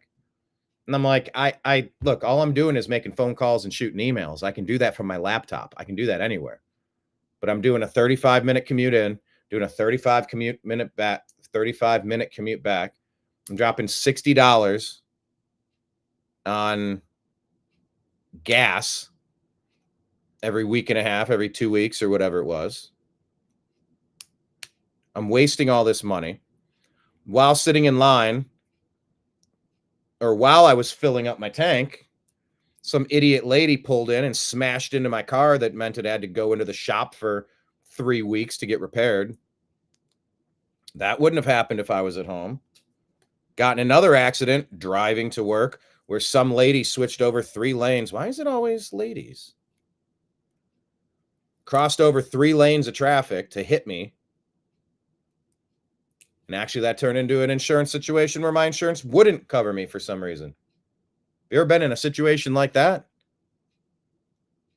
I'm driving in the right-hand lane. Someone comes over 3 lanes, smashes into me because she's trying to cut in and swing into a target. I'm like, none of these would have been problems if I were just working from home. And then you get to work, and then what is work? Oh, it's all this office politics. You got to chit-chat. Blah, blah, blah. Oh, what about this? Hey, did you see this thing? Hey, blah, blah, blah. Water cooler talk. Hey, maybe I'll make something for lunch. Oh, what are you doing down there? Hey, what? It's too hot up here. Can I turn the air conditioning up? No, it's too cold down here. That didn't increase my ability to do my job. It actually just took extra time up out of my week. It took at least an extra shift away from me per week. It was like I was working a full extra day when you factored in all of that drive time. And for what? To have my time cannibalized by coworkers wanting chit chat? So I disagree on this point. If you can do the job, you can do the job. If you can't, you can't. Not everyone's the same, but if there's people who are holding second jobs and they're supposed to be working another job and they can't verify that they're doing anything, that's a totally different story. I understand that point. Person that's going to work. You might work 10% of the time, maybe 20%. I don't think you're going to work a lot more than that. And I think they have an obligation to work, and they have an obligation not to have a second job when they're supposed to be working for the federal government. You're going to find that a lot of these people have second jobs instead of working for. They'll be collecting a federal government check, and they'll be working two jobs, and that's big trouble for them. So, I'm a little less stringent on that point. Here, Elon saying under Biden, FEMA took money away from Americans in need of disaster relief and spent it on 5-star hotels for illegals. Pure evil. Well, the citizens in Western North Carolina are screaming for help, and it's having This is from D Infringe. Good account. to come from local citizens. People from my hometown of Wilmington are driving across the state 6 hours to go to the mountains and help people. It is bad. It is the federal government. Why are they out of it is bad there.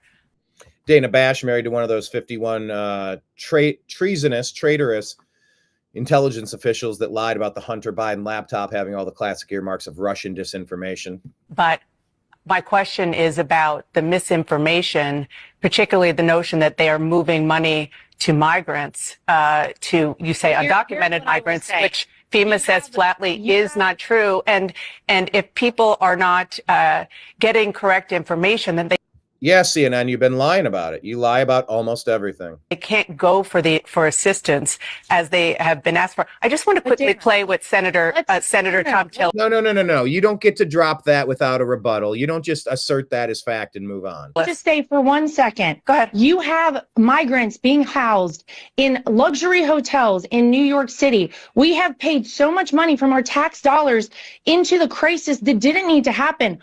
We could redirect money to help people immediately on the ground in North Carolina. Laura, they're saying that they have probably going to the citizens in Western North Carolina. Yeah, and you know what? Turns out it did come from FEMA money after all. Well, the citizens in Western North Carolina are. And we were called liars for it. Gentry Gevers makes it in again. Why isn't anyone talking about the fact that Arizona Governor Katie Hobbs is being investigated for $339 million missing from her state budget? Where did that money go?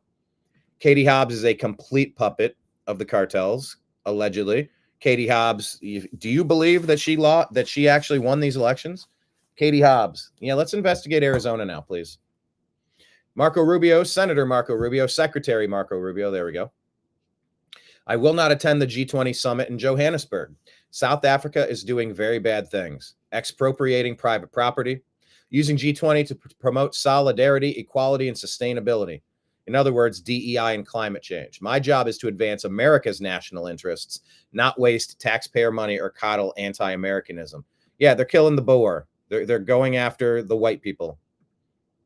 It is a train wreck of racism, black on white racism in South Africa. The stories coming out of there are just foul. And not enough people are talking about it. Love to lead Ohio as a state of. Here you go. He'd love Vivek saying he'd love to lead he'd love to lead the state of Ohio. He'd love to lead Ohio. I thought he said Toledo. But yeah, I think he's going to try to take over Ohio. We'll see. Mike DeWine's term is up.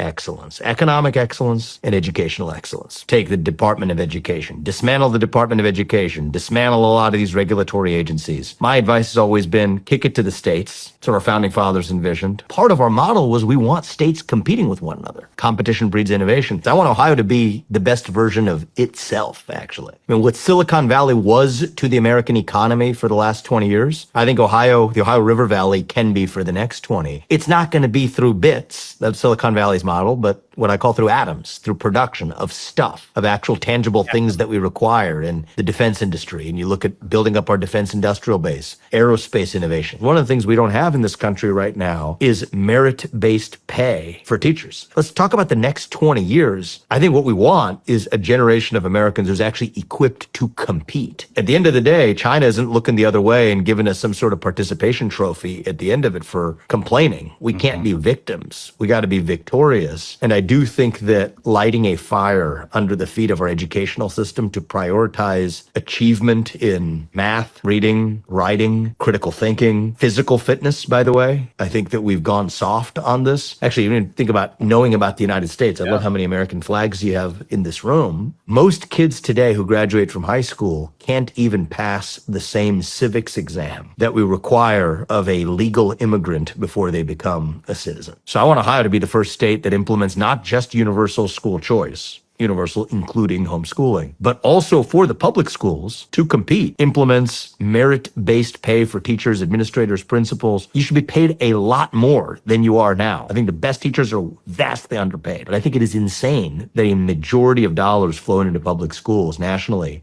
don't even go towards instruction or towards those teachers. How are we going to best use AI not only to make the United States competitive and at the leading edge of all other countries, but also in a way that actually makes people's lives better, including those of workers? What we're missing out on right now is training a generation to leverage that, to change the way they already practice their profession, from engineering to medicine to law to even day-to-day management. I mean, I do think it's table stakes, right? You got 7, 8, 9. Man, there's a lot combined in here. I'm just kind of letting him go. The comment we made that it's time to fire every backward teacher and reward the great ones. Stop the radical Marxist indoctrination already.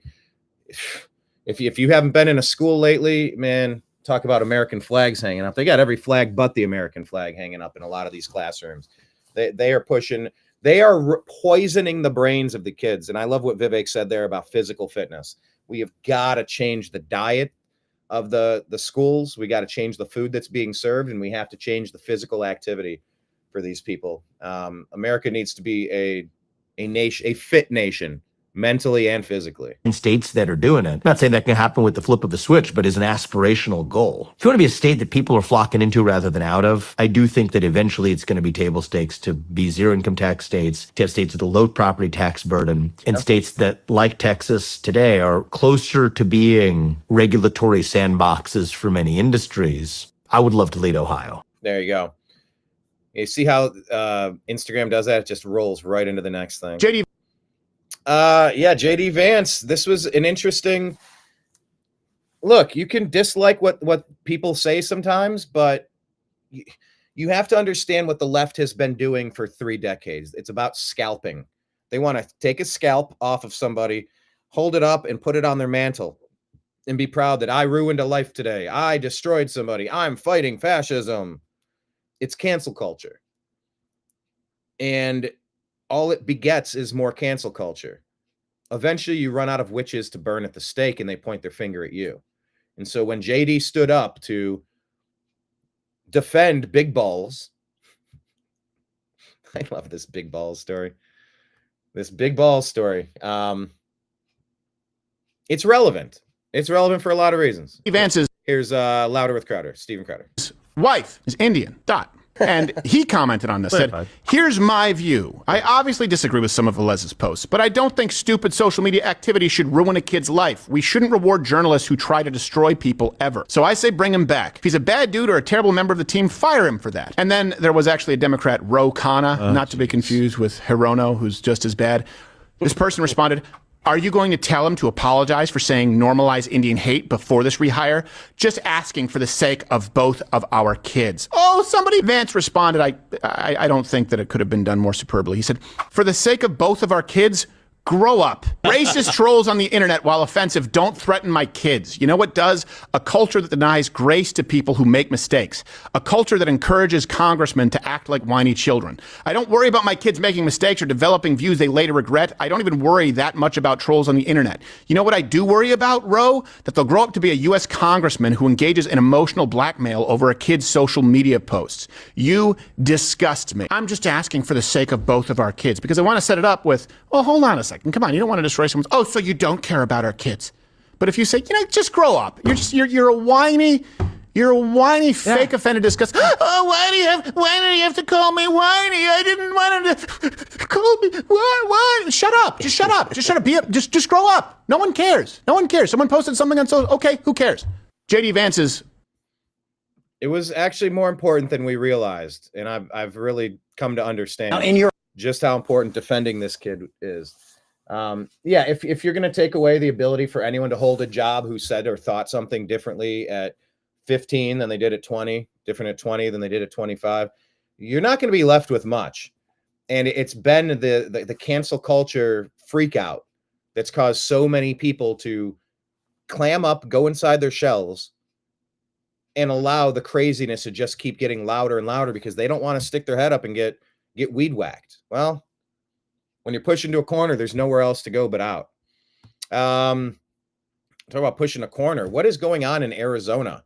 Katie Hobbs has seized control of that government, but now we're finding out a whole bunch of stuff in Arizona. And here's Carrie Lake to shed some light on it here on Newsmax. Her home state of Arizona, this is kind of a theme. Democrat Katie Hobbs there, the governor, reportedly lost $339 million of taxpayer money.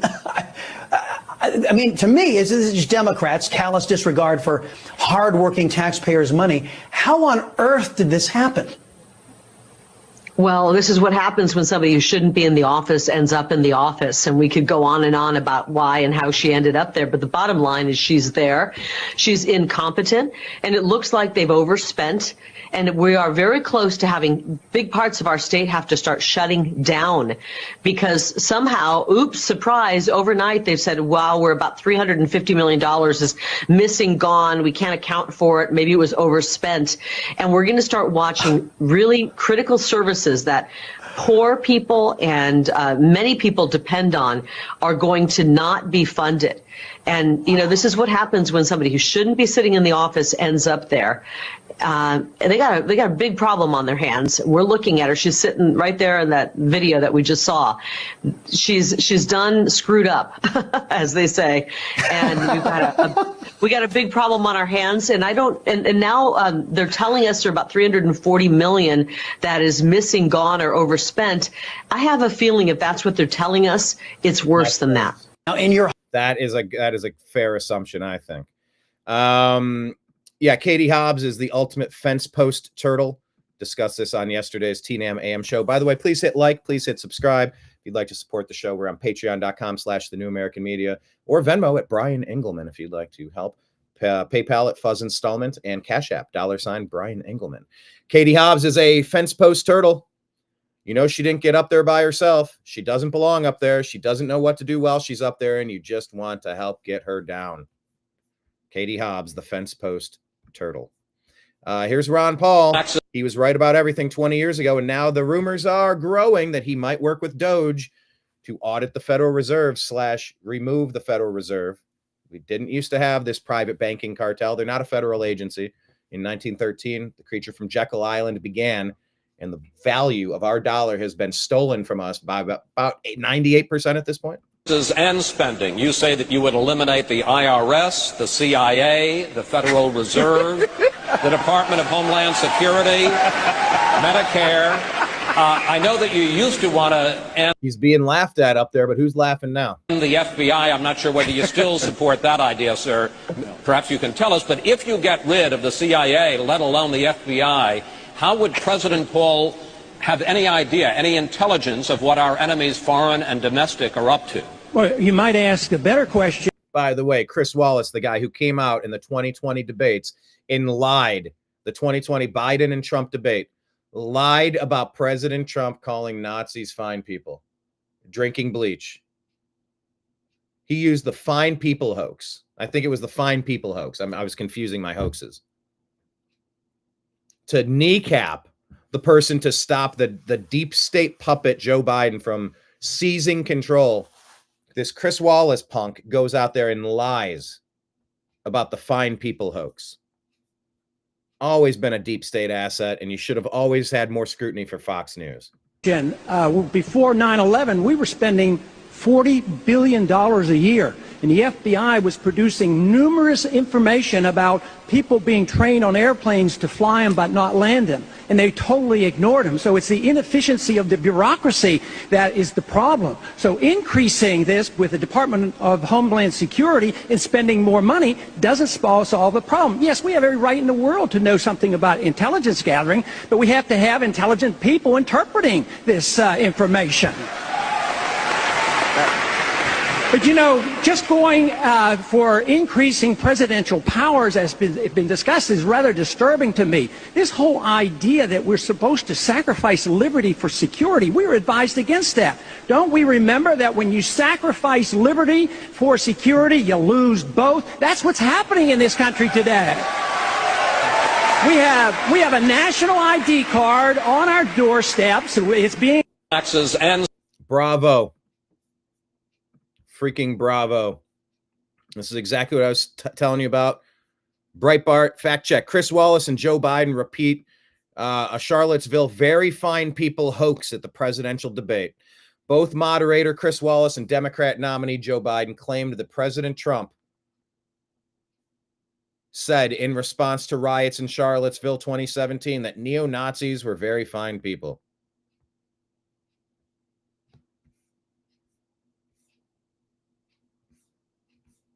Chris Wallace has always been a deep state liar.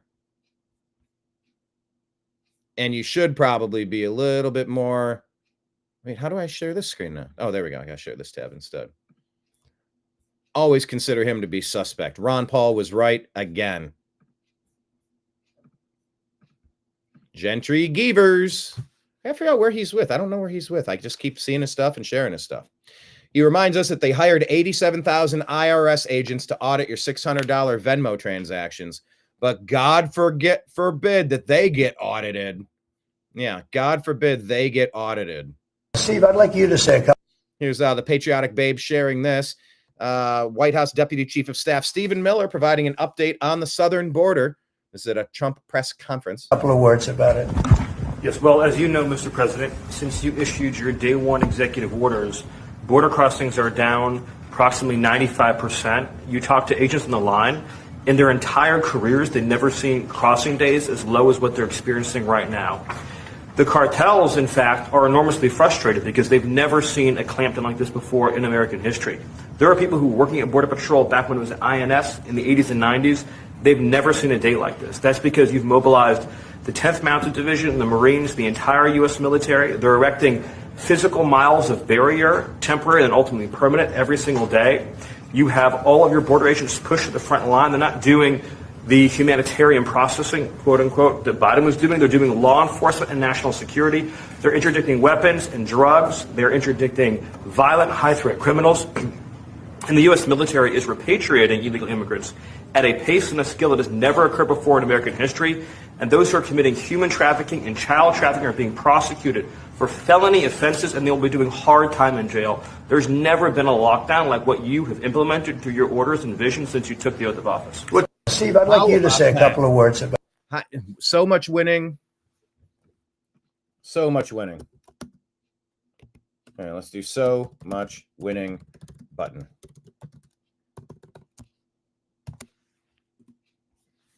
That's awesome. That's the way it should have always been from day one, except Barack Obama was using his Obama doctrine to fundamentally transform the United States, and it's been stopped.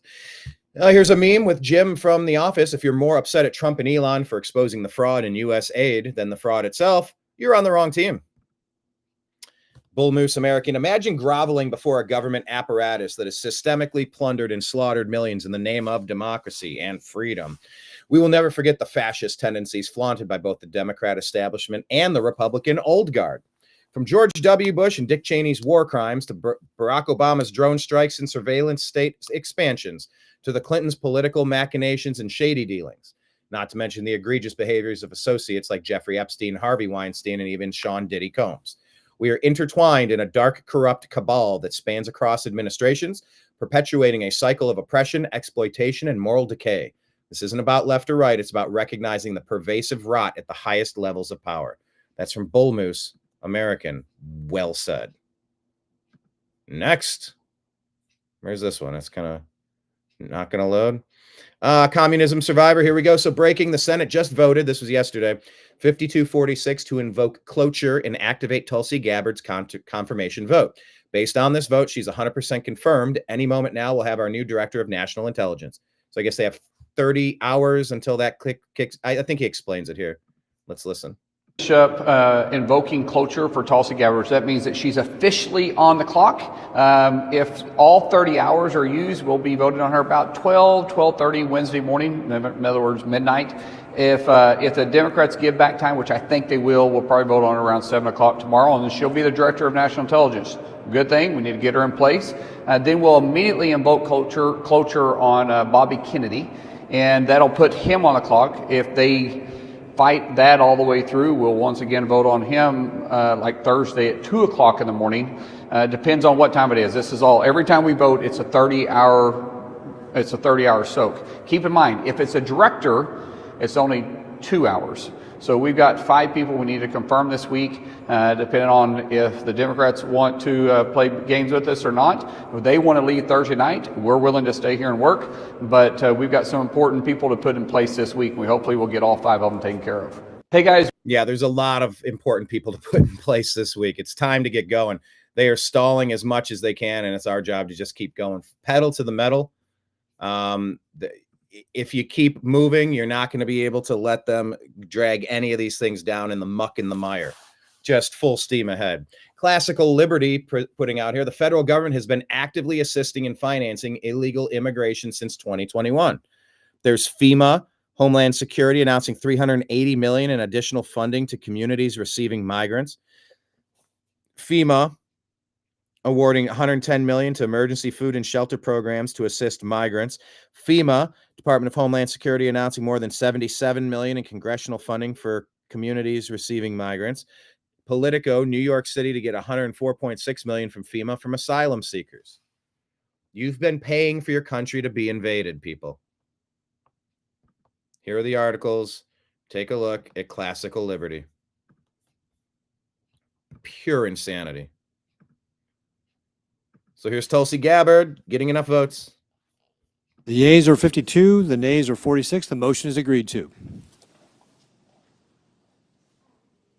Full confirmation vote is happening later this week. I think, tomorrow? No, maybe tomorrow or tonight at midnight. Richard Gunnell says, thank you, real Donald Trump. Is this on the right screen? Yeah, this actually works. 2 planes of illegal alien invaders have left El Paso today, heading for Venezuela, paid for by the Venezuelans.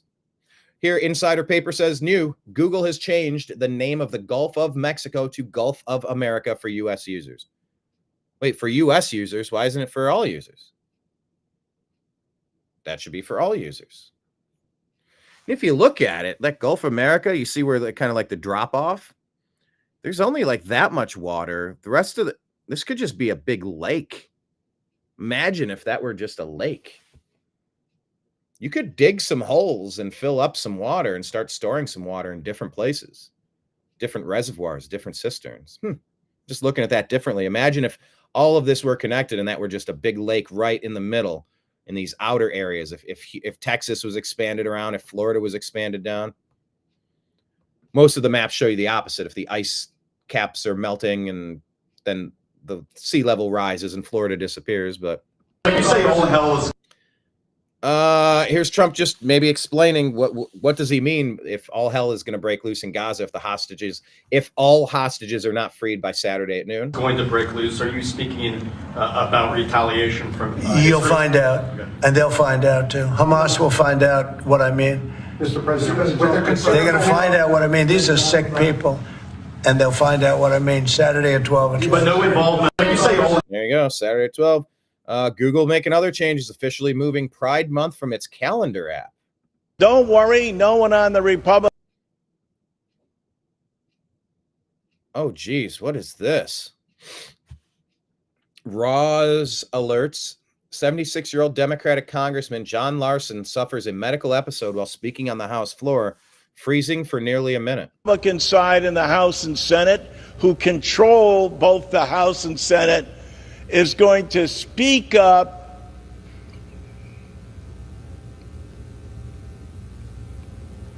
and challenge us Oh, man.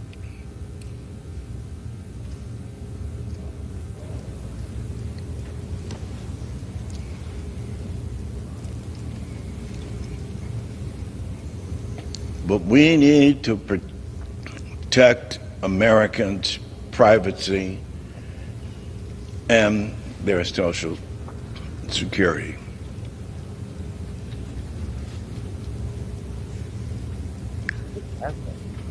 For 40% of all Americans, Social Security is, don't worry, no one. Yeah, that was some version of a stroke. Didn't see people helping him. That's sad. Toria Brooks saying, in case you missed it, the Trump administration has put its plan for resolving the war in Ukraine on hold to accommodate European allies. U.S. Special Envoy Keith Kellogg plans to meet NATO prime ministers and presidents to hear their views on a peace deal for Russia, Ukraine, and what other governments can contribute to the peace process. The Justice Department is going to drop its corruption case against New York City Mayor Eric Adams. Holy crap. You mean that was all politically motivated? Reports are circulating that rapper Daniel Hernandez, 6'9", is seeking contact with the Trump administration in an attempt to receive a pardon. Okay. Caroline Leavitt doubling down with Elon and Trump and what's going on with DOGE. Whoa, where's the volume? Elon Musk and our entire administration are going to continue to go line by line and treat this federal government like a business. Money in, money out. And what do we actually need to spend money on to advance America's interests? That is our goal here. That's all that's happening. Anything else is fear-mongering by the left because they don't have a real message and they're deranged. There's no other way to put it. President. There you go. This is so overdue. You're demolishing this corrupt system. Marjorie Taylor Greene humiliating Alexandria Ocasio-Cortez in a heated clash in Congress. Marjorie Taylor Greene. Oh, really? Don't even play, baby girl. We are gonna move, and we're gonna take your words down. I second that motion. So who will have to pay? Okay. All right. We're suspending. The committee will reconvene. Yeah, what were the words? Miss Greene has 4 minutes and 21 seconds. There's a motion. Miss Greene, do you wish to strike your words? I have 4 minutes and 21 seconds to speak. I think we have to do the motion first, and then unless there's another motion, then you'll be recognized again. But I believe there's another motion coming. So. You agree to strike your words? Yeah. Okay.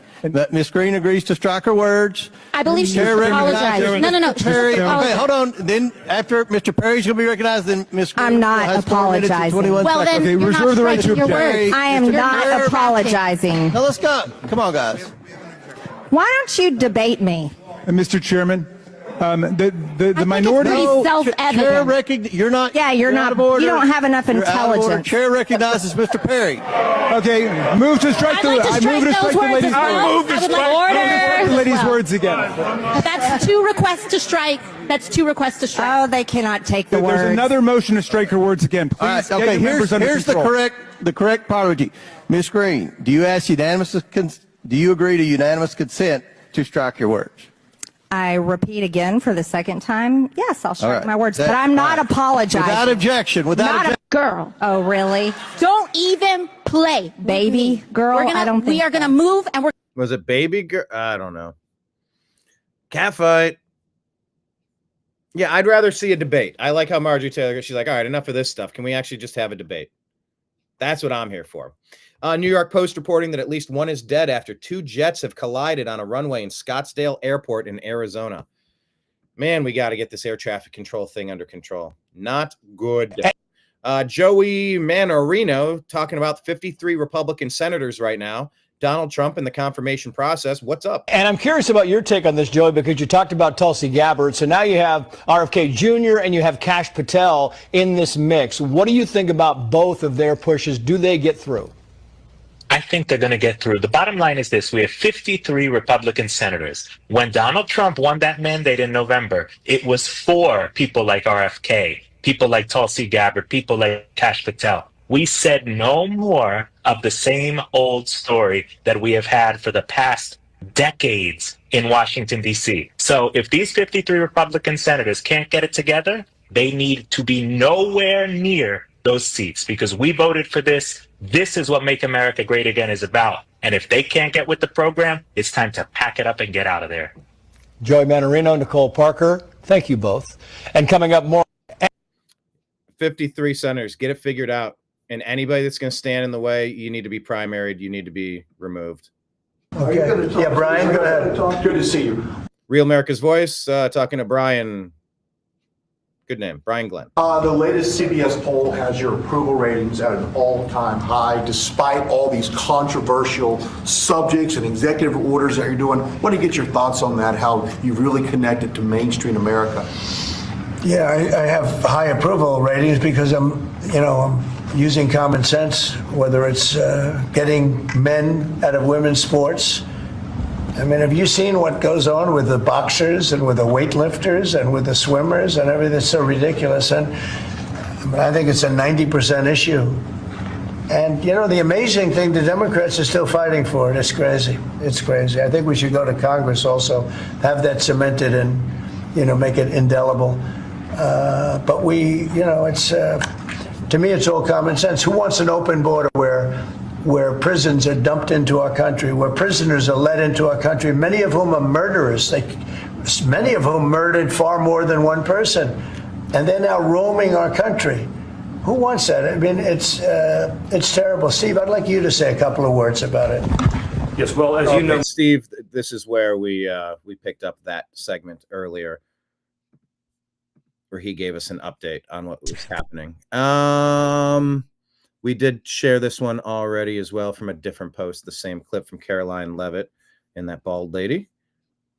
Donald John Trump saying that our country is coming back faster than anyone thought possible. We are respected all over the world like never before.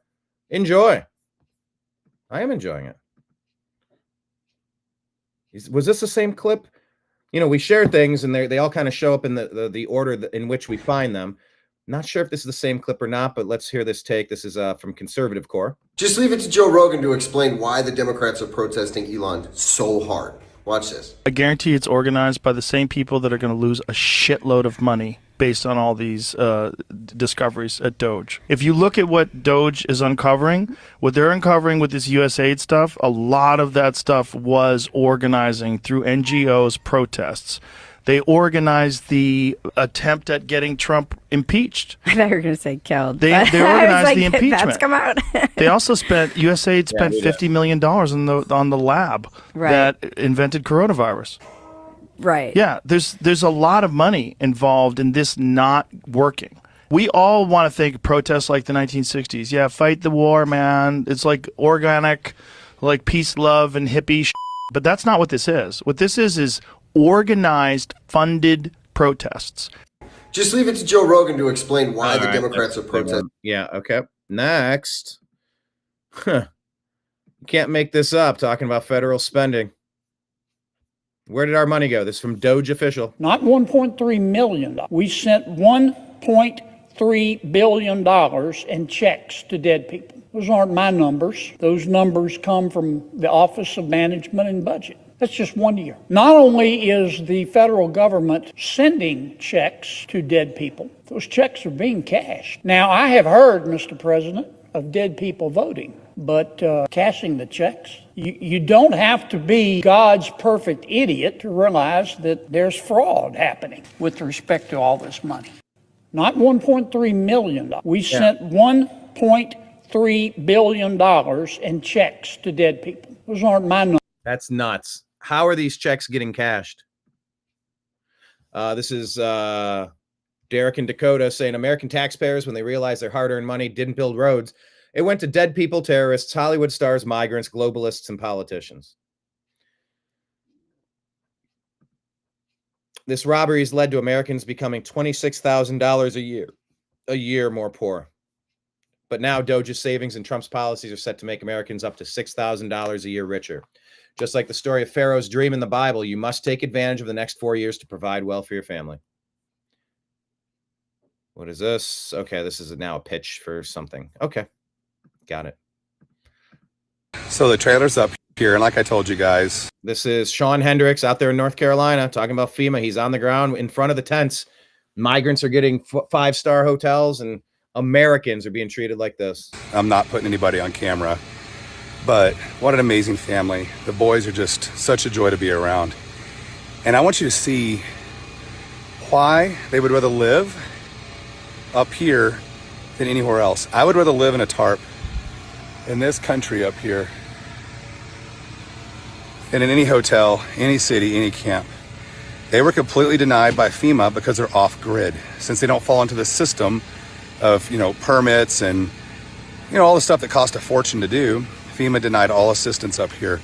But we've got a beautiful camper sitting right down this hill. We're getting on power right now. They've got their old septic tank we're able to reuse, and we're gonna get water set up, and they're taken care of. But I couldn't believe how beautiful it is up here. And this is, I don't know. Good work, everyone. Crazy trying to get this up. We could have built 2,600 homes for that $59 million. This hill, this all washed out. Try to get that up that hill. To up there. Whoa, whoa, whoa! Oh, that was so close. Whew, that ain't a lot of room. All right, here's the actual full tour. Nice queen bedroom. Got a TV up there. We come in here. Look at this living room. Nice table, full kitchen, nice fridge. Got a year's worth of food right there. And then this is the part I love the most, is that these boys all have their own bed. So check this out.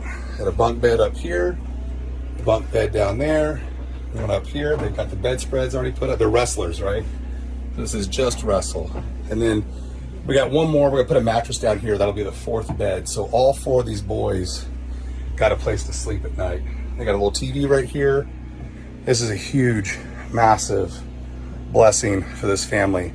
I was just talking to the wrestling coach outside. One of these boys is on path to be a college wrestler, and they think they can get him a scholarship. And so I know that him having food and a place to sleep, like that could have cost him that if he was tired, underfed, malnourished. You're not going to be wrestling at the top of your game to get a scholarship. I just don't know if you guys realize like that could be the difference in his entire life to get that college scholarship. So I know I keep going on and on, but like this is the type of life-changing stuff we have to keep doing up here, because it does matter, and it is, they'll never forget this, and I'll never forget this. So again, this place is phenomenal. Dogwood, disaster relief, I can't thank you enough. Everybody who donates, because this is expensive to get stuff up here, thank you. But this is a mission accomplished and well done. So it's about damn time. This should have happened immediately. This is from Musk Motivation. Elon talking about common sense stuff again. Also going bankrupt extremely quickly. And nobody seems to, everyone seems to be sort of whistling past the graveyard on this one. The Defense Department budget is a very big budget, okay? It's $1 trillion a year, DOD, Intel, it's $1 trillion. And interest payments on the national debt just exceeded the Defense Department budget. They're over $1 trillion a year, just in interest, and rising. We're adding $1 trillion to our debt, which our kids and grandkids are going to have to pay somehow every 3 months, and then soon it's going to be every 2 months, and then every month, and then the only thing we'll be able to pay is interest. And that's why are we paying interest? Who gets our interest, and why do they think they deserve our interest? Why in the world do we have to pay interest? Yeah, I'm asking this very basic question. Explain it to me like I'm a child. Who's getting rich off of interest? And why can't we create a better system where they don't get to get rich off of our interest? And if this is, it's just, we're paying more on interest than we are on the actual thing that we're buying. That's the credit card scam. So my grandma, she was always just like, if you don't have the money to write a check for it, immediately don't use a credit card. It's going to cost you more. It'll cost double. And she was right. She was so right. Your damn mortgage costs you more in interest than on the principal. You're not paying anything on the principal. For the first 10, 15, 20 years, that principal hardly moves. But the bankers get rich. Screw that. Let's think up a better way to do this. It's just like America should get rich off of mortgages. Why isn't there an American fund where you pay the interest to America that pays off our interest? Buy out every one of these bankers' debts for mortgages. And when that interest is paid, it pays down the national debt or builds a surplus so that we can innovate and create great things. Infrastructure, emergency relief, border security, normal common sense things. Person at scale that has racked up too much credit card debt. Yep. And this does not have America is also going bankrupt extremely quickly. Okay. That's the one gripe I have with Instagram. I think I've seen this clip already. What I worry about is how much this is where I get mad at the media for presenting this like, this is Hitler. We're having it notched up to 11 for the past 8 years. Yeah, the media is out of control with that. We did share that already. Here's comedian Dave Smith, who I met the other day, did a good set at the Comedy Club. And he's talking about DOGE in schools, or really he's talking about the education department. Has education improved in the 40 years that this has been going on? No, it's done the opposite, actually. White House is preparing an executive order to abolish the Federal Department of Education. This would just be such a remarkable win for the country. I mean, just a win for education, a win for the taxpayer. There's just nothing but wasted money and totally at the expense of children's education to have this ridiculous socialist model of centralized control over the indoctrination of children. It's complete indoctrination. You're supposed to be pro-America. You're supposed to be talking up the good things and trying to strive toward being even better. You can be honest about things, but all they have poisoned the brains of kids, terrified kids, pumped racist this and misogynist that. Everything they're pushing on these kids is about division and hatred. Talk up the good points, discuss history, but then move on and talk about the future. It is living in the past and constantly hammering division over these people's heads, woke division over the heads of these people, these kids. The indoctrination has been brutal. Like, why? It makes no sense. And by the way, I will go a step further and say public school in general makes no sense. When it comes to education, there is this idea that the government must do it. The idea that you're going, hey, there's poor people and they can't afford school, so the government comes in and gives it to them. That is just not what happens. That's not actually true. The truth is that in all of these even in like poor communities, in poor neighborhoods, in poor towns, the people there are paying taxes. They're paying for the schools. Yeah. What the government is doing is stealing your money from you and then coming in, paying a whole bunch of bureaucrats six-figure salaries, and then with the crumbs that are remaining, they leave you the crumbs, exactly. Giving you these government schools. The White House is preparing. There you go.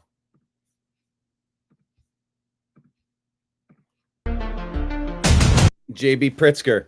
Elon Musk was not elected and does not represent the will of the American people. Elon says, now do Kamala.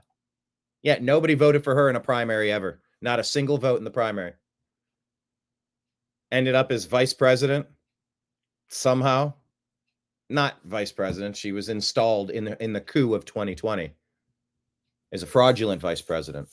Go to cisa.gov/rumor control for countervailing views on that. They'll tell you that 2020 was the only free and fair election in the history of all elections. I disagree. I think that's obvious.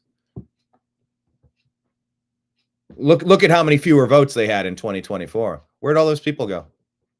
You got all that support? Or do you now? Do you really? No. Okay. Yeah. Now do Kamala. Nobody voted for her in a primary ever. And they staged a coup in 2024 to get rid of Joe Biden to install Kamala Harris. That was Obama. Obama did that. C Reason here says, no one elected the FBI. No one elected the IRS. No one elected the CIA. No one elected the FDA, the DOJ, the NIH, the ATF, the CDC, the DOE, the WEF, Dr. Fauci, the WHO. Two can play at this game.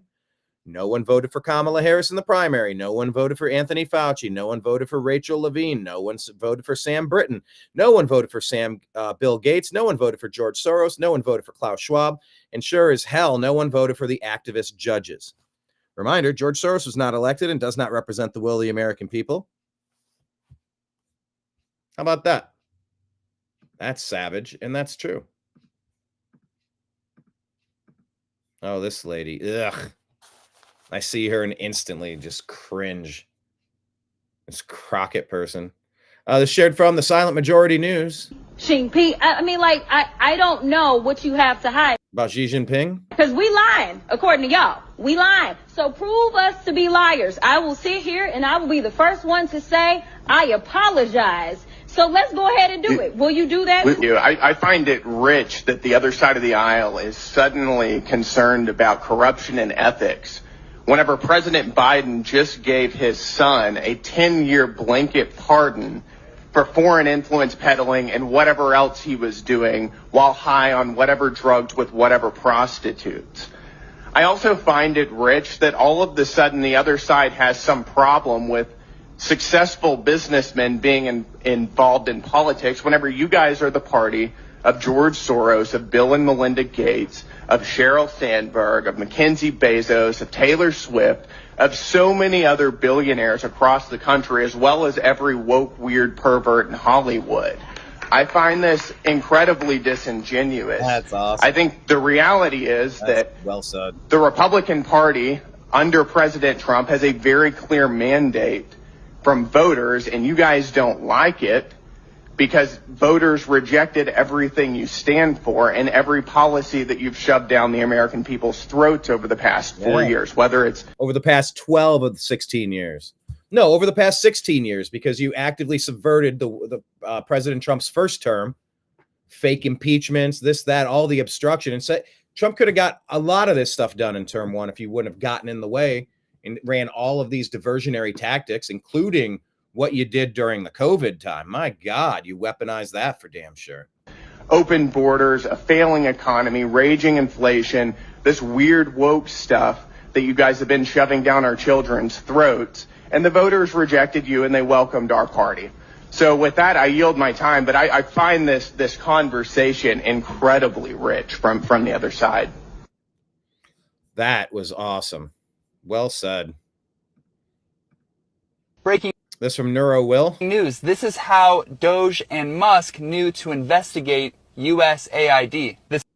Follow the money, people. This is brilliant. You're going to love it. January 20th was when Donald Trump was signing those executive orders. One of the executive orders he signed was to pause foreign aid for 90 days. These idiots at USAID tried to circumvent the executive orders, meaning they wanted to just keep paying and funding their bidding regardless of the executive orders. All DOGE did was just pay attention to which agencies were violating Donald Trump's executive orders the most. It turned out to be USAID, so that became their main focus. USAID security officials tried to stop DOGE from entering the building and accessing their systems. Remember this, my friends, the ones who have the most to hide will fight the most. They're the ones that are very emotional, they're very angry, because soon truth will be revealed, and all of this is very trackable. There will be names, there will be a list. Also remember, this is not a Democrat or a Republican issue, this is a common sense issue. Let's get our country back, let's win this AI race and have an amazing future. My name's Neuro Will, and I appreciate. There you go. All right. Couple of more here. Yeah, this one is a well, why wouldn't this load?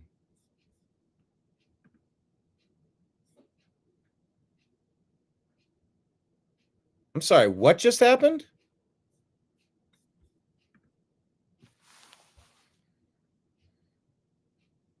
Instagram just suspended the New American Media.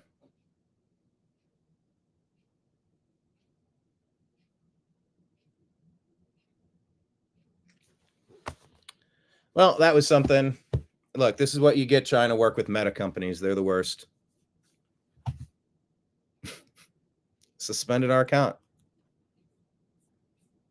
Well, we watched that in real time now, didn't we? Okay. Well, let me deal with this right now.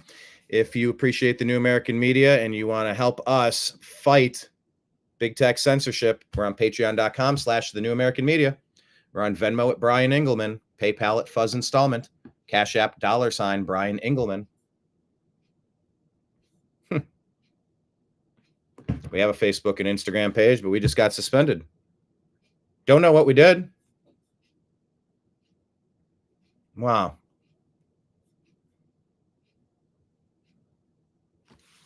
This shit has been happening to us for 14 years.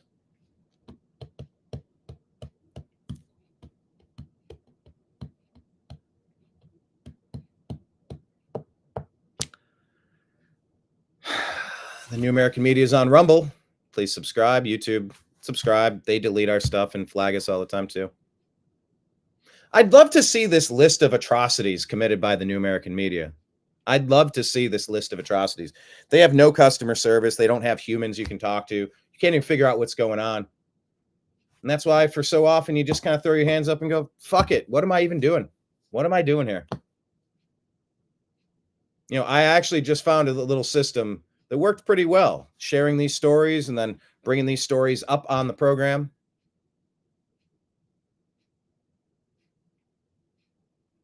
Can't do business with them. Rumble has been okay. X has been okay. Truth Social. Find the New American Media. The rest of them are shit. We're on TNAM and TNAM chat at Telegram and Signal. So with that, let me bounce for now because I got to figure out what this is. Signing out.